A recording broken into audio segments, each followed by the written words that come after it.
ओ विषय अछि अहाँके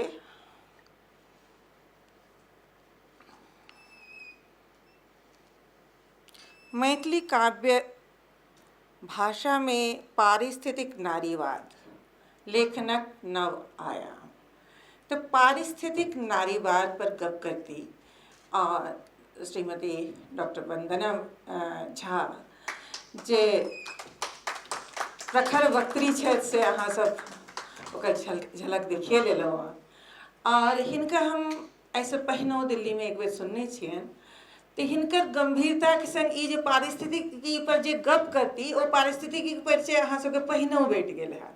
तो एकटा बैलेंसिंग और एकटा स्थानीयता के आग्रह जे रहै छनि हिनका वक्तव्य में सर्वत्र भेटै छनि। तो देखै छी आइ हिनकर व्याख्यान में आइ हिनकर बात में की सब नव निकलि कऽ आबैए, की सब एहन निकलि कऽ आबैए जे अपना सबके आत्मसात करबाक अछि, की सब एहन निकलि कऽ आबैए जे हमरा सबके मोनके प्रश्नाकुल सेहो करैए। तो ओहि प्रश्नके समाधानके दिशामे सेहो एहिठाम चर्चा होइ छै। एहिठाम लागैत हेतै सबके लागै छै जे कि भाइ एहिठाम तऽ खाली वक्ते वक्ते देखाइ छथिन और सुनैवला बड्ड कम छथिन। लेकिन एकटा गप होइ छै जे हमरा सबके भीड़ नहीं चाही, किया जे भीड़ में विमर्श नहीं होइ छै। हमरा सबके जे चाही गुणवत्ता के अपेक्षा अछि। हमरा सबके मात्रात्मक बहुत बेसी लऽ के बहुत फायदा नहीं भऽ रहल छै समाज के न साहित्य के। तो एही पर चर्चा करब। सब गोटा अपना अपना गंभीरतापूर्वक एकरा सुनबै, जे मन में प्रश्न उठा निसंकोच कहबै आ तकर उत्तर ओहि एहिठाम से एतै। नहीं एहिठाम से एतै तऽ एतौसँ सपोर्टिंग अहाँ सब देखबे के लिए ओ सब हेतै। तो मैडम वंदना जी अहाँ के बहुत बहुत स्वागत, अभिनंदन और अहाँ के वक्तृता से हम सब लाभान्वित हैब ई आशा करैत ई मंच ई माइक अहाँ के समर्पित। बहुत बहुत अभिनंदन। ते छी आ सीखै छी आ ओ सब चीज हमरा बहुत आकर्षित करैया। हमरा अपन गाम बहुत आकर्षित करैया, अपन लोग बहुत आकर्षित करैया। हम सब चीज छोड़ि सकै छी लेकिन अपन गाम के, अपन पानि के, अपन जड़ि के नहीं छोड़ि सकै छी। तऽ किछु एहि तरहक हमर भाव अइ आ ओही के भाव के लऽ कऽ हम दिल्लियो एलहुँ, फेर दिल्ली से बनारस चलि गेलहुँ आ फेर बनारस से फेर दिल्ली में आबि गेलहुँ। एखन पूरा विश्व में जखन घूमि रहल छी भारत सरकार के कतेको काज के लऽ कऽ, तखन हमरा आश्चर्य होइए जे हमर मैथिली के सोर्स जे देखबै अहाँ तऽ ओ अहाँ के चमत्कृत करत। जेना कि हम मॉरिशस गेल रही तऽ मॉरिशस में हम बाजार में चलि गेलिए आ बाजार में ओल रहे, कदीमा रहे, सब तरह के। तऽ हम एकटा ओतऽ के मॉरिशस के महिला से पूछलिए जे ई की चीज छै, तऽ हमरा कहैया कि नेबो है नेबो। तऽ हम ओ नींबुओ नहीं कहलक, लेमन सेहो नहीं कहलक, ओ सीधे कहलक हमरा नेबो। फिर हम ओल आथी सबके पात रहे जकर अपना सब बिरिया अथी अरिकंच बनबै छै, अरिकंचक पात रहे आ पूरा बाजार में हम ओकर पूरा वीडियो बनेलिए, फोटो शूट केलिए आ पूरा जाकऽ हम ओहि पूरा सोर्स के देखलिए कि जेना प्रवासी के बात होइ छै तऽ लोग सोचै छै कि खाली भोजपुरी के लोग सब गेल छै भोजपुर जनपद के आ किछु मिथिला के अपन बिहार के छपरा वाला इलाका के लोग सब गेल छै। लेकिन अहाँ के आश्चर्य हैत कि भाषा केना एक दोसर के छुबै छै, एक दोसर के पकड़ै छै, अपना के व्याख्यायित करै छै। तो ओई में कहै छै नहीं कि इसमें मेरी भी आभा है। तो हमारी आभा सिर्फ यहाँ सभागार में नहीं है बल्कि हमारी आभा जो है वो हर जगह परिलक्षित हो रही है। और हम मिथिला वाले जखन अहाँ चटनी संगीत सुनबै, जखन अहाँ बैठक संगीत सुनबै ओतऽ के पूरा, तखन अहाँ के मैथिली के बार बार बेर बेर ध्यान आयत। आ ओहि पर चूँकि हम एखन निरंतर काज कऽ रहल छी। खैर एतऽ जे हम एलहुँ हँ हमर विषय जेना कि अहिना हमरा भेल जे अपना सबके कियाकि हमसब लोक भाषा के बात कऽ रहल छी, मैथिली के बात कऽ रहल छियै आ मैथिली के जखन बात कऽ रहल छी हमसब तऽ माटि पानि के बात कऽ रहल छियै। तऽ हमसब हिंदी जकाँ बहुत बाहर से आक्रांत नहीं छी। हम जे हमर जे भाषा अइ ओहिमे हमर अपन पारिस्थितिकी बोध बहुत बेसी अइ। ताहि दुआरे हम मैथिली के रचनाकार भऽ कऽ बहुत नया चीज कऽ रहल छी। जेना कि उड़ीसा के अहाँ ओड़िया लिटरेचर पढ़बै, जेना कि अहाँ बंगाल के पढ़बै, जेना कि अहाँ आसाम के पढ़बै तऽ एकटा अहाँ के सिंक्रोनाइजिंग ब्यूटी ओहिमे ब्रजावली के देखाई देत जे अपन माटि पानिसँ बनल छै। आ तैँ हम अपन कविता के रचना के लोक भाषा के दोसर चीजसँ बहुत फराक भऽ कऽ हमसब देखै छियै। दोसर बात छै, हम जखन सोचऽ लगलहुँ जे जायके तऽ दू तीन टा बात हमरा दिमागमे आयल। हमसब जाहि धरती पर छी ओ अहिल्याबाई होलकर के धरती छनि। अहिल्याबाई होलकर के ई जे 300वां जयंती वर्ष हमसब पूरा देशमे सेहो मना रहल छी। आ अहिल्याबाई होलकर के बात करैत आ स्त्री पारिस्थितिकी के जोड़ैत हम ई सोचि रहल छी कि अहिल्याबाई होलकर समाज के जे हाशिया के जे वर्ग हमसब कहै छियै कि डाउन ट्रोडन सोसाइटी, ओहिके महिला रहथिन। देखबामे मध्यम कम कद काठी के रहथिन, सांवला सूरत रहनि, विधवा रहथिन, विधवा भऽ गेलखिन। आ ओकर बाद हुनका हाथमे राजसत्ता अयलनि आ पूरा अहाँ आर्ट एंड स्कल्पचर आ पूरा जे देखै छियै इंदौर आ होलकर वंशके राजधानीके रूपमे आ ओ जेना शिवके शिवलिंग स्थापित केलखिन, मूर्ति स्थापित केलखिन आ ओ जे पूजा करथिन ओहिमे एकटा ई रहै कि ततेक अक्षत, पहिले तऽ माटिक महादेव आ ओकर बाद ततेक अक्षत चढ़बथिन जे नर्मदा नदीके ओ जलमे जाय तऽ ओ सबटा एकटा भाव भऽ जाय कि सबटा माछ आ जे जलीय जीव जन्तु हेतै ओकरा सबके भोजन भेट जेतै। तऽ अहाँ ओहिमे एना सोचियौ कि ओ कतेक बड़का हुनकर दूरदृष्टि रहनि जे नहि सिर्फ अपना लेल बल्कि हमर जे जीव जन्तु, जे हमर उपत्यका अइ ओहो केना सुरक्षित संरक्षित रहत ओकरा बारेमे ओ सोचलखिन। दोसर बात, ओ हमसब माहेश्वर साड़ीके बात करै छियै तऽ ओ इहो नहि, होलकर वंश छै, राजसी ठाठ बाट छै, सब चीज भऽ रहल छै, लेकिन हमरा लग जे बुनकर वर्ग अइ जकरा हमरा आर्थिक आधार, आर्थिक सशक्तिकरण आ दोसर हम देख रहल छी कुटीर उद्योगके रूपमे ओहो ओ देखलखिन, तखन जाकऽ के माहेश्वर साड़ी उद्योगके ओ स्थापना केलखिन जे आइ उद्योगके रूपमे पूरा सफल भऽ रहल अइ। तऽ अहाँ एकटा राजसी महिलाके जे स्त्री पारिस्थितिकीके बात कर रहल छी, हम इकोसिस्टमके बात कर रहल छियै, अहाँ ओतऽ जाकऽ देखबै। कियाकि हमर सबके एकटा आदत छै कि हमसब विदेशसँ बहुत चीज, बहुत रासके हर हमेशा, जेनाकि इहो जे थ्योरी छै ओहो विदेशसँ आयल थ्योरी छै, लेकिन बहुत गहीँर भऽ कऽ अपन भाषाके प्रति हमसब देखबै तऽ लागत ई चीज तऽ हमरा ओतऽ बहुत पहिले रहै। दोसर एकटा बात हम आरो एहिमे जोड़ऽ चाहब, कियाकि हमसब पंचप्रणके एखन बात बार बार कयल जाइ छै, एखन बार बार हमर प्रधानमंत्री जी अपन सबके बार बार ओ ई चीजके बहुत लाबि रहल छथिन। ओहिमे अहाँ देखबै जे ओहिमे ओ उपनिवेशसँ मुक्तिके बात बार बार करै छथिन। ओ कहै छथिन कि भारत वैश्विक भारत केहन हेतै, ओकर जे संकल्पना की हेतै, तऽ ओहिमे कहै छथिन कि 2047 का भारत कैसा होगा। तऽ ओहिमे जे पंचप्रण करै छथिन ओहिमे विकसित भारतके संकल्प, दोसर छै कि औपनिवेशिक मानसिकताके जे कोनो निशान छै तकरा मिटाबक बात करै छथिन। तऽ स्त्री पारिस्थितिकी औपनिवेशिक मानसिकताके कोनो जे रूप छै, भले ही नाम चूँकि हमरा पश्चिमसँ भेटल अइ आ आइ हम तैँ ओकरा दोसर रूपमे हम लऽ रहल छली कि मातृ जे एहि तरहके चिन्तन छै ओहि रूपमे ओ अहाँ देखबै कि औपनिवेशिक मानसिकताके निशानसँ मुक्ति छै। दोसर छै कि अपन विरासत पर गर्व। तऽ जखन स्त्री सब लिखै छै तऽ अपन विरासतके पूरा संकल्पनाके लऽ कऽ लिखै छै। ओकरा राइटिंगमे जे छै, जे प्राचीनताके बोध तऽ छैहे, लेकिन ओहिके साथ साथ की छै कि प्रकृतिके बोध सेहो छै, अनुभवो छै, अहाँ कहि सकै छी कि पुरुषोके छै, लेकिन बार बार ओ प्रकृतिके आ वर्चस्ववादी जे एकटा हेजीमनी वाला जे भाव छै ओकरा तिरस्कृत करैत जे मनुष्यताके स्थापित करऽ लेल जे ओ लिखै छथिन, जे मानवताके स्थापित करऽ लेल, तऽ ओ हुनका रचनामे हमसब देखै छियै। तेसर बात ओ कहै छथिन, मतलब पंचप्रणमे कहल जाइ छै, चारिम बात कि हमारी एकता की ताकत। एकता की ताकतमे की छै कि हमर जे रिप्रेजेंटेशन हैत लिटरेचरमे मात्र एकांगी नहीं हैत, हम सबके लऽ कऽ चलब आ सबके बारेमे लिखब। तैँ स्त्री पारिस्थितिकीके जे सिद्धांत छै कि ने ओ खाली प्रकृतिके मात्रके अपनामे समेटै छै, ने ओ केवल स्त्रीके समेटै छै, बल्कि ब्रह्माण्डके जतेक जीव जन्तु छै ओ सबके महत्ता दैत ओ कहै छै कि एहि पृथ्वीके जीवऽ लायक रहऽ दियौ आ ताहि दुआरे ओ लोकभाषाके सेहो रक्षा करै छै आ लोकके बात ओ सेहो करै छै ओहिमे। ताहि दुआरे ओ बार बार ओ हमारी एकता की ताकत जे एकर चारिम जे पॉइंट छै ओकरा कहै छै। ओकर बाद छै कि नागरिक कर्तव्यों को ईमानदारी से पूरा करना, ई जे पंच प्रण छै ओहिमे। तऽ नागरिक कर्तव्य जे हमर की अइ, ड्यूटीज जे अइ, कियाकि अपना सब देखै छिए कि इस धरती ने oh lady what we receive but what we give. सिर्फ हम लेने की बात करते हैं, खाली हम लेवक बात करै छिए, लेकिन हमर दाय की छै हम एहि बारेमे कम सोचै छिए।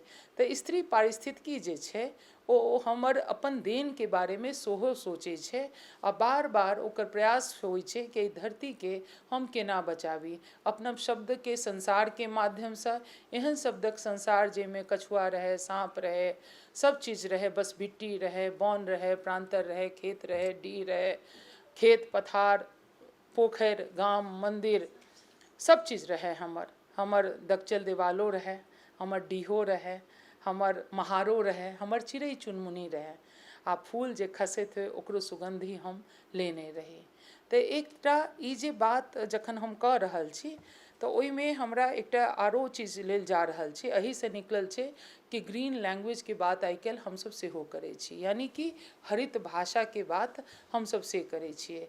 कियाकि अहाँसब जखन देखबै कि अपन लेखनीके अपन मैथिलियोमे चाहे हिन्दियोमे अहाँ 60s बादसँ अहाँ लेखनके देखियौ तऽ ओहिमे से पूरा इको कंसर्न जे छै ओ लगभग गायब छै। हमसब की केलिए कि क्षरित होइत मूल्यके बात केलिए। हमसब मनुष्यके जे ग्रामीण संस्कृतिसँ जे दुराव होइत रहै, शहरी संस्कृतिके, महानगरीय जीवनके जे विडम्बना रहै, हमसब ओकर चर्चा केलिए। हमसब की केलिए कि परिवारके जे विखण्डन होइत रहै हमसब ओकर चर्चा केलिए। आ ई सब चर्चाके क्रममे हमरा सब लग जे थाती रहै ओकरा दिस हमसब ध्याने नहि देलिए। तैँ अहाँ भाषाके जखन अध्ययन करबै बहुत ध्यानसँ मैथिलीके पूरा, तऽ अहाँ देखबै कि ओहिमे हरित भाषा गायब भऽ गेल छै। जे प्राचीन समय रहै, जे अहाँके विद्यापतिके यदि लैंग्वेज कविताके लिए, पूरा पदावलीके लिए, तऽ सबसँ बेसी हमरा हरित भाषा ओतऽ देखाइए। कियाकि अपनासब मिथिलाके छिए आ मिथिलामे बाग तडाग, पोखरि, पान मखान, माछ कछुआ सबटा छै। अपन सबके पूरा जे अथी छै, पूरा जे थॉट प्रोसेस छै, जे पद्धति छै, जे वैवाहिक आ जे अपनासब जाहि तरहके कर्मकाण्ड आ जे चीज करै छी ओहि सबमे की छै कि हरित भाषाके बहुत जिक्र छै। लेकिन अहाँ गौर करबै कि हमसब जाहि द्रुत गतिसँ आधुनिकताके आवेशसँ गछारल गेल हमरा सबके आ हमसब ओकर चाङ्गुरमे फँसि गेलहुँ, तऽ हमरा सब लग ओ हरित भाषा धीरे धीरे खतम भऽ गेल। तैँ आइके समयमे अहाँसब जेनाकि विभिन्न अनुषङ्गमे काज कऽ रहल छिए तऽ हमसब नैक तैकमे ग्रीन ऑडिटके बात करै छिए। ओहिपर कॉलेजके आ यूनिवर्सिटीके हमसब मार्किंग करै छिए, A++ ग्रेड दै छिए। तऽ ग्रीन ऑडिटमे हमसब वाटर कंजर्वेशनके बात करै छिए। हमसब सीधे सवाल करै छिए कि अहाँ हिन्दी अंग्रेजी तऽ पढ़बै छिए, लेकिन लोकभाषाके अहाँ कतेक तवज्जो दऽ रहल छिए, यानी कि ओकर संरक्षणके जिम्मेवारी हमर समाज की छै। कियाकि जखन हम स्त्री पारिस्थितिकीके माध्यमसँ लोकभाषाके बात करै छिए तऽ अहाँ ई जानि जियौ कि अप्रत्यक्ष रूपसँ हम अपन विरासतके बचबऽके सेहो काज कऽ रहल छिए। विरासतके नहि सिर्फ ज्ञान परम्पराके हम बचबै छिए, बल्कि जे हमर क्षरित होइत जे मूल्य सम्पदा अइ, जे शब्द सम्पदा अइ, जे भाव सम्पदा अइ, ओकरो हम की करै छी कि बचबै छिए। तैँ स्त्री जखन लिखै छै तऽ ओ अपन स्मृतिमे लऽ कऽ बहुत रास चीजके लिखै छै। श्रुति परम्पराके तऽ हमसब कहै छी कि ठीक छै पुरुष लऽ कऽ चलै छथिन, लेकिन जेना एहि कहानी कहबी या ईसब बातपर बात भेल तखन अहाँ गौर करबै जे स्त्री जखन लिखै छै अपन स्मृतिमे तऽ ओ अपन नानीके, दादीके, बहिनपाके, तैँ रातिमे जखन हम आ दीपाजी बात करैत रही तऽ हम हुनका कहलियनि कि ई जे छै ने रचना, या एखन हम अहाँ या आइ जे हमसब बात कऽ रहल छी, हम सिस्टरहुड कंसर्नके बात कऽ रहल छी। यदि वेस्टके देखबै तऽ ओसब कहै छी कि डीप थॉट प्रोसेसके, यानी कि एकटा ओकरा लेल आध्यात्मिक सत्ताके ओ बात करै छै। लेकिन अहाँ सीधे सीधे देखबै कि जे स्त्री पारिस्थितिकी छै ओ ओकर थ्योरी कहै छै कि प्रकृति पर आ स्त्री पर दुनू पर शोषण होइ छै। आ जे ई जे वर्चस्ववादी जे समाज छै ओ जखन प्रकृति के क्षरण करे छे ठीक ओही समय में ओ स्त्री के शोषण सेहो करे छे। तैं ओहि के एगेंस्ट में ई जे लेखन चलि रहल छै आ जेना कि 70 के दशक से फ्रांस से ई सब एहि तरह के चीज के चिंता भेलै शुरू भेलै फ्रांसवा दी यूवोन कऽ ओ देखलकै कि पहले देखलकै कि सेकेंड वर्ल्ड वार आरो छोट छोट एहि सब तरह के युद्ध के बाद एलै आ ओकर देखलकै कि एही जगह पर हम आइ से 10 साल 5 साल पहले आयल रही तऽ चिड़ै चुनमुन सब केओ रहै, लेकिन आब जखन एहि धरती पर एलहुँ हँ तऽ केओ नहीं छै। तो एक कविता लिखलखिन कि द साइलेंट स्प्रिंग कऽ आ ओकर बाद मतलब स्प्रिंग छै आ साइलेंट छै तऽ एहिसँ पृथ्वी के बड़का आपदा की हेतै। स्त्री छै लेकिन ओकरा लग अपन भाषा के ओकर भाषा के गला घोंटि देल गेलै। स्त्री छै ओकरा लग ओ अपन तेहन वर्चस्व ओकरा ऊपर कयल गेलै कि ओ अपना के तऽ सुरक्षित नहीं राखि सकल, अपन अतीत के अपन भाषा के अपन संबंध के सब चीज के ओ माटि में दबा देलकै। तऽ एहि तरह के जे एकटा मतलब अथी भेलै खालीपन जे एलै ओकर बाद से सोचऽ जेनाइ लगलै कि एहि तरह के अहाँ एखन देखबै कि मैथिली में हम बहुत एकदम स्थापित रूप से कहि रहल छी कि जतेक मैथिली में स्ट्रांगली एहि पर लिखल गेल छै लेखिका सबके पता नहीं छै कि हम जे लिख रहल छी ओकर कोनो नोटेशन छै या केओ नोटेशन लेतै। ओ भगवान एहन किछु रचना करै छथिन कि लिखोवला एके समय में आबि जाइ छै आ ओकरा पढ़ऽवला आ गुनहोवला सेम टाइम में आ सब चीज के एकटा टाइम फिक्स होइ छै। ओहिसँ पहिले हो कियाकि जँ एहि तरह के चीज नहीं होइतै डिकन्स्ट्रक्ट नहीं होइतै तऽ भऽ सकै छै हमसब ओहि पर सोचबो नहीं करितियै। कियाकि नया नया मैथिली के पहले बचेनाइ, मैथिली में लिखनाइ, मैथिली में पाठक के तैयार केनाइ, आलोचना केनाइ, पुस्तक के प्रकाशन भेनाइ, प्रकाशन उत्पादन के साथ ओकर पहुँच के भेनाइ, पहुँच के बाद ओकरा प्रसारित करबाक, ओकरा बारे में चिंता करबाक, ओकर छोट छोट अथी सब चीज के करैत तऽ अहाँ देखबै एखन पूरा मैथिली के परिदृश्य के देखबै तऽ मैथिली के लिखऽ में आ प्रचारित प्रसारित करऽ में दिल्ली से लऽ कऽ अहाँ के एतऽ तक आ मुंबई तक आ मिथिलांचलों में कि चाहे 4टा corner we are living in square. तो यदि हम लोग इस लिविंग स्क्वायर को ये देख लें तो अहाँ देखबै कि मैथिली में जतेक महिला सब एकदम बहुत ताकत के साथ आ स्ट्रांगली ओहि पर राइटिंग कऽ रहल छथिन। जे चीज के हम एखन कहऽ जा रहल छी, बात जै पर करऽ जा रहल छी ओहि पर शायद हम कहलियै ना दीपा जी के जे हम एतऽ से लौटब तऽ पहिले छलै कि अहाँ कोनो बात कहितियै तऽ लोग सोचै छलै कि की बजतै, लेकिन एखन जे बजबै तऽ ओ पत्थर के लकीर हेतै आ जतऽ ठाम ठाम बजबै तऽ एखन समय आबि गेल छै ओहि पर लिखबाक। आ हम पूरा घोषित रूप से कहि सकै छी कियाकि हिंदी में जे लेखन चलि रहल छै ओ पूरा जे कहै छै ने कि तोड़ फोड़ आ एकटा अलग तरह के स्त्रीवाद के लऽ कऽ छै। मतलब कि एतेक ओपननेस छै आ देह के मुक्ति के बात बार बार ओ सब कऽ रहल छै। तऽ हम ओहि खाली आर्थिक आज़ादी आ देह के मुक्ति कहियो स्त्री के संकल्पना नहीं रहलैया। स्त्री के संकल्पना रहलैया संतति के रक्षा, मूल्य के रक्षा, देश के रक्षा, भाव के रक्षा, लोक के रक्षा आ रक्षा के माध्यम से ओ अपन उपस्थिति केलक। तैं आरो हेजिमोनिकल थॉट में आ एहि थॉट में जहन स्त्रियों के वएह रूप भऽ जेतै तऽ फेर हम केना ओहि स्त्री पारिस्थितिकी विमर्श के हम सोचबै। तऽ ओतऽ से जे फ्रांस से जे शुरू भेलै आ ओहि पर जे चिंता भेलै फेर अपन देश में वंदना शिवा एहि पर बहुत बात केलखिन कि खेत के अहाँ देखू, खेत में जतेक अहाँ के डाइक्लोफेमिक रिएक्शन भेलै सबटा भूमि जे छै अनुर्वर भऽ गेलै आ ओकर दुआरे अहाँ के चील जे छै, पक्षी जे छै, कौआ जे छै सबटा खत्म भऽ गेलै। ओहि जमीन के जे छै उर्वरा शक्ति छै ओ नष्ट भऽ गेलै आ ओकर बाद अहाँ पंजाब के जँ ओहि सब इलाका के अहाँ देखबै तऽ ओतऽ के जतेक महिला छै ओ सब कैंसर से ग्रसित भऽ गेलै। आ अंत में देखबै प्रकृति के जतऽ जतऽ क्षरण भेल छै ओतऽ ओतऽ महिलो के जे स्थिति छै ओहिना मतलब अहाँ चाहे अरब के लऽ लियौ आ अपना देश में अहाँ नॉर्थ ईस्ट के देख लियौ, प्रकृति जतेक प्रभावी रूप से छै तऽ महिला के अधिकार जे छै, महिला के सशक्तिकरण छै ओतबे पावरफुल रूप में ओतऽ छै। तऽ एहि दुआरे ई जे वाद छै ई स्त्री आ प्रकृति के सामंजस्य के बात करे छे। थ्योरी एहि तरह के छे, लेकिन हम सब कविता के संदर्भ में ओकरा पर बात करबे। जखन हम एलहुँ तऽ हमरा एकटा लागल जे कि जखन हम सब लोक भाषा में बात करै छी ने, तऽ हम सब बिंदास बात करै छियै, कोनो नौका चुरा कऽ बात नहीं करै छियै। ताहि दुआरे कए बेर की होइ छै कि हम सब प्रतिपक्षों में ठाढ़ भऽ जाइ छियै और अपन बात के कहवा में हम सब, जेना कि अपना सबके लोकगीत में हम सब जाइ छियै तऽ लोकगीत में एकटा सामूहिकता होइ छै, सामूहिकता होइ छै ताहि दुआरे डर नहीं होइ छै। सामूहिकता कारण की होइ छै कि ओहिमे अनामिकता होइ छै, अनामिकता होइ छै ताहि दुआरे ओ बहुत यथार्थ के करीब होइ छै, यथार्थ के करीब होइ छै। तैं अहाँ डिफो रिचर्डसन फील्डिंग के पढ़बाक कोनो जरूरत नहीं छै, बाल्जाक स्टेंडेल के पढ़बाक कोनो जरूरत नहीं छै, कियाकि अहाँ के उपत्यका, अहाँ के जोग्राफिक रीजन अलग अइ, तैं अहाँ के आवश्यकता अलग अइ। तैं अहाँ जखन ओहि आवश्यकता से पूरित होइत, ओहिसँ अहाँ के कतौ कमी बुझाइया ओकरो विरोध में, तऽ अहाँ खुलि कऽ आबि जाइ छियै।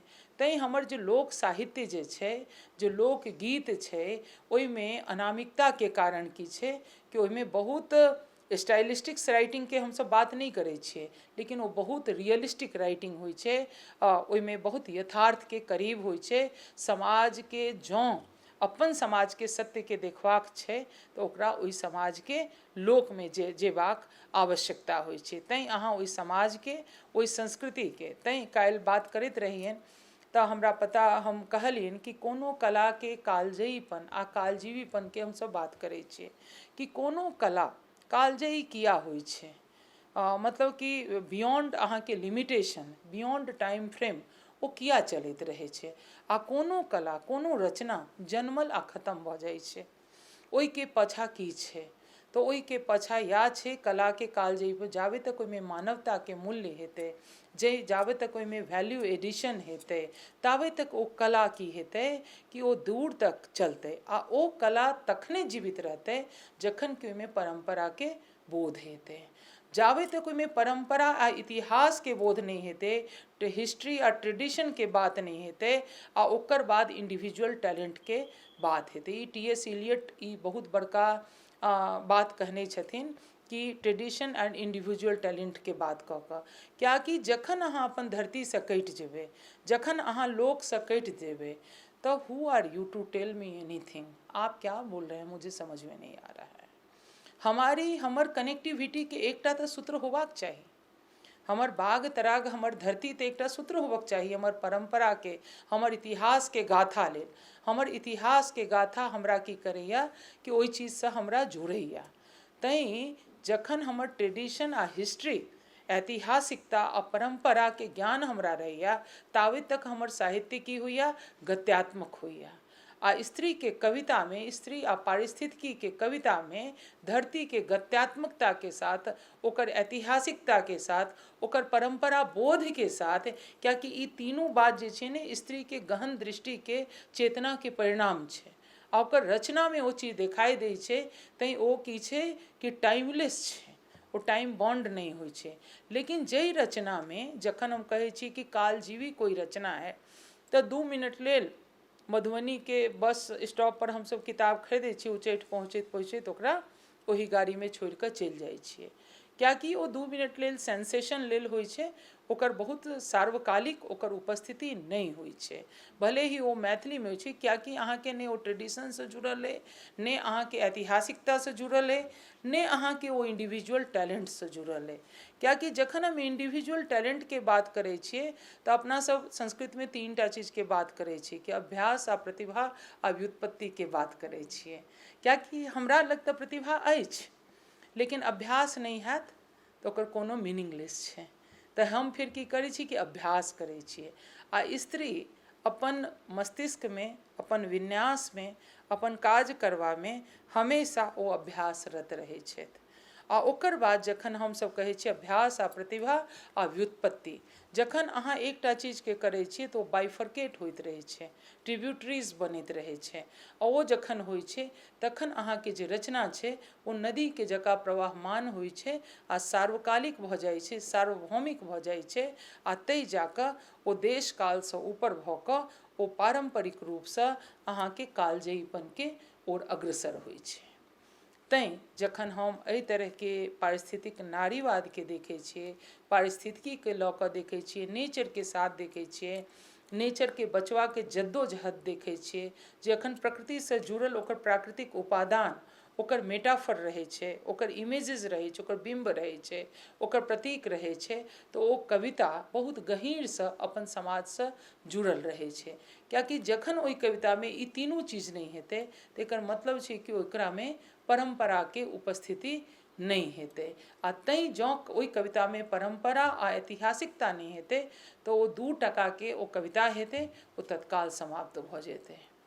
मैथिलीमे नागार्जुन एहि लेल भेला हिन्दीमे लिख कऽ कियाकि हुनका परम्परा इतिहासके भयंकर ज्ञान रहनि, आ बिना ओ परम्परा इतिहासके बहुत महान लेखक नहि भऽ सकतथि जाबे तक ओ अपन मिथिलाके धरतीके जे ओकर ब्यूटी छै, जे ओकर हिस्ट्री छै, जे ओकर कल्चरल ट्रेडिशन छै, ओकरा बारेमे नहि बात करतथिन। हिंदियोमे जँ अहाँ केदारनाथ सिंहके लेबै तऽ जाबे तक अहाँ देखियौ गौर कऽ कऽ कि जाबे तक हुनका रचनामे भोजपुरीके जनपद नहि एलै ने ताबे तक ओ महान रचनाकार नहि भऽ सकै छथि। हम कहै छी अहाँ भारतके कोनो महान रचनाकारके लऽ लियौ, यदि ओ अपन धरतीके प्रति बहुत अति सम्मानजनक स्थितिसँ अपन धरतीके ओहिमे धारण नहि केलकैए, धारित्रीके भावना नहि भेलैए, तऽ ओ रचनाकार महान भइए नहि सकैए, ओ एकदम निकालि देल जेतै साहित्यके दुनिआँसँ। ओकर बाद अहाँ पूरा देखियौ, जखन हम केदारनाथ सिंहके बात कऽ रहल छी, जखन हम नागार्जुनके बात कऽ रहल छी, आ जखन आरो हिन्दीके ओहि समयके बहुत रास कवि त्रिलोचन आयल छथिन, केदारनाथ अग्रवाल, ईसभ सभ गोटाके अहाँ देखबै जाबे तक हुनका लग ट्रेडिशन नहि छनि तऽ ओ कोनो महान रचनाकार भइए नहि सकैत छथि। ठीक छै, ई चीज एकटा अहाँके एकर पृष्ठभूमि छै।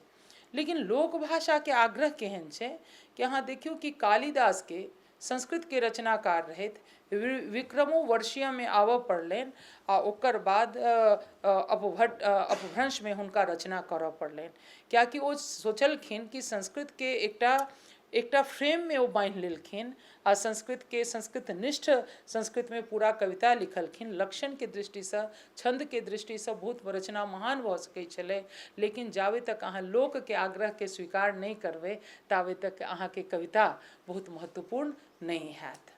ठीक अहिना देख लियौ अहाँ कृष्णपाद आचार्यके देख लियौ जे कन्हपा कहेलखिन, सरोरुह वज्रके लऽ लिअ जे सरहपा कहेलखिन सिद्ध साहित्यमे, सब बहुत बड़का बड़का प्रोफेसर रहथिन, नालन्दाके बड़का बड़का गुरु रहथिन, लेकिन ओ सब बहुत भाषाके जे तत्व छै, लोकके तत्व, ओकरा चिन्हलखिन आ जखन ओहिमे लिखलखिन तखने ओ सिद्ध कवि 84 सिद्ध एलखिन आ लिखलखिन, तखन आइ तक हुनकर कविताके हम पढ़ि रहल छी। विद्यापति बहुत महान रचनाकार रहथिन, अपन लोक भाषामे ओ कविताके लिखलखिन, लेकिन बुझा गेलनि बहुत जल्दिए कि जावे तक अपन भाषामे देसिल बजना सब जन मिठ्ठामे नहीं लिखब तावे तक हमर उपस्थिति ई ग्राम आ ई समाज आ ई नगर हमरा अनंत काल तक नहीं लिखत, कियाकि जै फ्रेममे अहाँ भाषाके कसि देलिए ओहि फ्रेममे लिखऽवला तऽ पूरा कश्मीरसँ लऽ कऽ कन्याकुमारी आ पूरा मिथिला तक रहै। ताहि दुआरे जखन लोकके आग्रह आ लोकके आग्रहके साथ जखन हम लोक कहि रहल छी तऽ ओहिमे प्रकृतिके आग्रह अपने आप आबि जा रहल छी, कियाकि लोक आ प्रकृतिमे अलग अन्तर नहि करै छै स्त्री पारिस्थितिकी, ओकरा दुनूके मिला कऽ चलै छै, आ ताहि दुआरे ओ ग्रीन लैंग्वेजके बात सेहो करै छै, ग्रीन थॉटके सेहो बात करै छै। आब ग्रीन थॉट पर हम आबि जाइ छी, कियाकि आइ काल्हि हमसब भोजन करै छी तऽ हमसब की कहै छी कि ऑर्गेनिक फूड खाएंगे, हमरा सबके मैडम ऑर्गेनिक फूड खुआ रहल छै डेली, तऽ जखन हमसब डेली ऑर्गेनिक फूडके बात करै छियै तऽ हमसब ऑर्गेनिक लैंग्वेजके किया नहि बात करै छियै। ऑर्गेनिक थॉट के हम सब किया नहीं बात करे छिए। हम सब बात करैत करैत फ्रैंकफर्ट स्कूल के, शिकागो स्कूल के, तमाम स्कूल के बात करे छिए, लेकिन हम सब किया नहीं Kashmir school of thought, Mithila school of thought, Kannauj school of thought, Kashi school of thought, Kanchi school of thought के बात करे छिए। तो जाबे तक हम एहि सब चीज के बात नहीं करबै ताबे तक हमरा इहो समाज जे छै हमरा धारण नहीं करतै।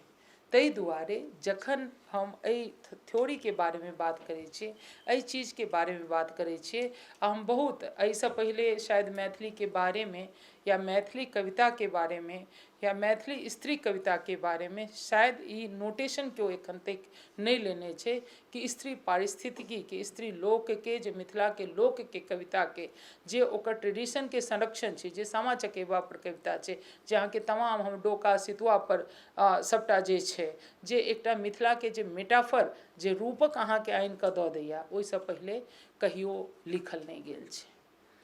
एकटा अहाँके कविता, पहले तो हम भोजपुरी के कविता जे बहुत हमर भाव के स्पंदित कऽ देलक, आ ओ चूँकि नामवर सिंह कहियो बजने रहथिन कोनो मंचसँ, लेकिन हमरा ओ एखन कविता कतहुसँ भेट गेला। ओ हम बात करै छी, ओ पढ़ि कऽ सुनबै छी, ओकर अर्थो बतबै छी, ओकर बाद किछु मैथिली कविताके हम पाठ्यक्रम लऽ के एलहुँ हँ। एतेक रास छनि, रोमिसाके छनि, फेर दीपा जीके छनि, फेर मालाके छनि, ताहिके माध्यमसँ हम 2-4टा 5टा कविताके माध्यमसँ एहि बातके हम राखब। एकटा छै ओतऽ भोजपुरीमे छै कि छापक पेड़ छिउलिया तऽ पतवन गहवर हो, तेहि तर ठारी हरिनिया तऽ हरिनी से पूछे हो, चरैत चरैत हरिनवा तऽ हरिनी से पूछे हो, हरिनी की तोड़ चरहा झुरान की जल बिनु मुरझै हो। एकर मीनिंग छै कि सोहर में कहल गेलै कि घना जंगल छै, ओहिमे उदास भऽ कऽ अनमन भावसँ हिरनी ठाढ़ छै, अपन साथी हिरणसँ पूछै छै कि हे प्रिय, तोहर एहन मुँह किया मुरझायल छौ, किया तोरा पानिक जरूरत छौ की, तऽ अथवा चरहा तोहर सूखि गेल छौ, आखिर तू उदास किया छै। तऽ हिरनी अपन साथी हरिणसँ अपन उदासीके जे कारण बतबैत कहै छै कि ने तऽ हमर चरहा सूखल अइ आ ने जलके अभाव अइ, हम जे छी तोहर चिन्तामे। ओ हिरण पूछै छै हिरनीसँ, तो एना सूखि किया रहल छै, कि चरहा मतलब तोरा खाय लेल नहि छौ कि पानि नहि छौ। तो कहै छी कि नहीं, हम ताहि लेल उदास नहीं छी, हम उदास की छी, तोहर चिन्तामे हम उदास छी। कियाकि काल्हि राजा दशरथके घरमे हुनकर बेटाके छठी हेतै, छठिहार हेतै, आ ओहि दिन हुनका ओतऽ बहुत बड़का भोज हेतै, खुशी मनायल जेतै। ओहि भोजमे मांसो बनतै, आ ओहिके लेल ओसब तोरा मारि देतौ। हम ओहि चिन्तामे उदास छी, हिरनी हिरणके कहै छै। अंततः छठीके भोज होइ छै, हिरणके मारि देल जाइ छै, ओकर मांस बनै छै, ओकर गंध दूर तक फैलै छै। हिरनी रानी कौशल्याके लग जाइ छै कि कौशल्या रानी छथिन, माँ छथिन, तऽ हमर फरियाद सुनती, स्त्री छथिन। तऽ ओ कहै छथिन कि ओ कहै छै कि ओ एक स्त्री छै तऽ हमर तऽ दुख तऽ जरूर सुनती। तऽ कहै छै रानी बड़का आसन पर मचिया बैसल, माता मचिया पर बैसल छथिन, आ हिरनी हुनकासँ निवेदन करै छथिन कि मचिया पर बैठी कौशल्या रानी हरिनी अरज करे हो। हरिनी अरज करै छथिन कि रानी मसुआ तऽ सीझे करहिया, मांस तऽ कढ़ाई में सीझ रहल है, खलड़िया हमें देते हो, कि तुम खाल के जे हमरा तू दऽ दैते। तऽ अर्थात हे रानी, तो हमर प्रिय साथी हिरणके तऽ मांस अहाँ सबके ओतऽ कड़ाहीमे पाकि रहल अइ, ओकर स्वादो अहाँ सब लेब, आ भोजमे जतेक लोक सब आयल छै ओकरा भेटतै। अहाँ कृपा कऽ कऽ हमर प्रिय साथी हिरण जे छै ओकर चमड़ी हमरा दऽ दैतहुँ, कियाकि हम जखन ओकरा गाछ पर लऽ जैतियै तखन ओकरा पेड़ पर ने गाछ पर हम ओकरा लटका दैतियै, आ ओहि चमड़ीके देख देख कऽ हम अपन मनके धीरज धरैबतहुँ, आ हम सोचितहुँ कि हमर साथी जे अइ ओ जीवैत अइ। तऽ पेड़वासँ टंगती खलड़िया तऽ हेरी फेरी देखतहुँ हो, रानी देखी देखी मन समुझैतु, जनुक हिरना जियत हो, कि ऐसा लगता लागत जे हिरन जियते। तो अहाँ देखबै कि समस्त उत्तर भारत में राम कथा आ राम भाव के प्रति ओना तऽ आदर भाव छै, लेकिन एतऽ लोकगीत में क्वेश्चन कयल जाइ छै। लेकिन एहिमे मिथकीय वृत्त पर नहीं, अहाँ देखबै कि राम सीता अपना सबके आराध्य छथिन, लेकिन उनका हर चरित्रसँ हमसब शिक्षा लै छी। लेकिन एहि राम कथा के प्रति जाहि तरह से आलोचनात्मक दृष्टि लोक में छै, ओकरा अहाँ देखियौ तऽ एहि सोहर में अहाँ देखबै तऽ ओहिमे की कहै छै कि रानी कहै छथिन कि कौशल्या हिरनी के कहै छथिन कि एकर तुच्छ आग्रह छौ तोहर, ओकरा हम ठुकराबै छियौ। कहै छै कि जाहू जाहू घरिनी हरिनी घर आपन हो, खलरिया नहीं देई हो, हम अहाँके खालरि नहीं देव, हरिनी खलरी से खजरी छबैबे तऽ राम ओ से खेली हैं हो। हिरनी बहुत उदास भऽ जाइ छै, ओ कहै छै दुखी मनसँ लौट जाइ छै।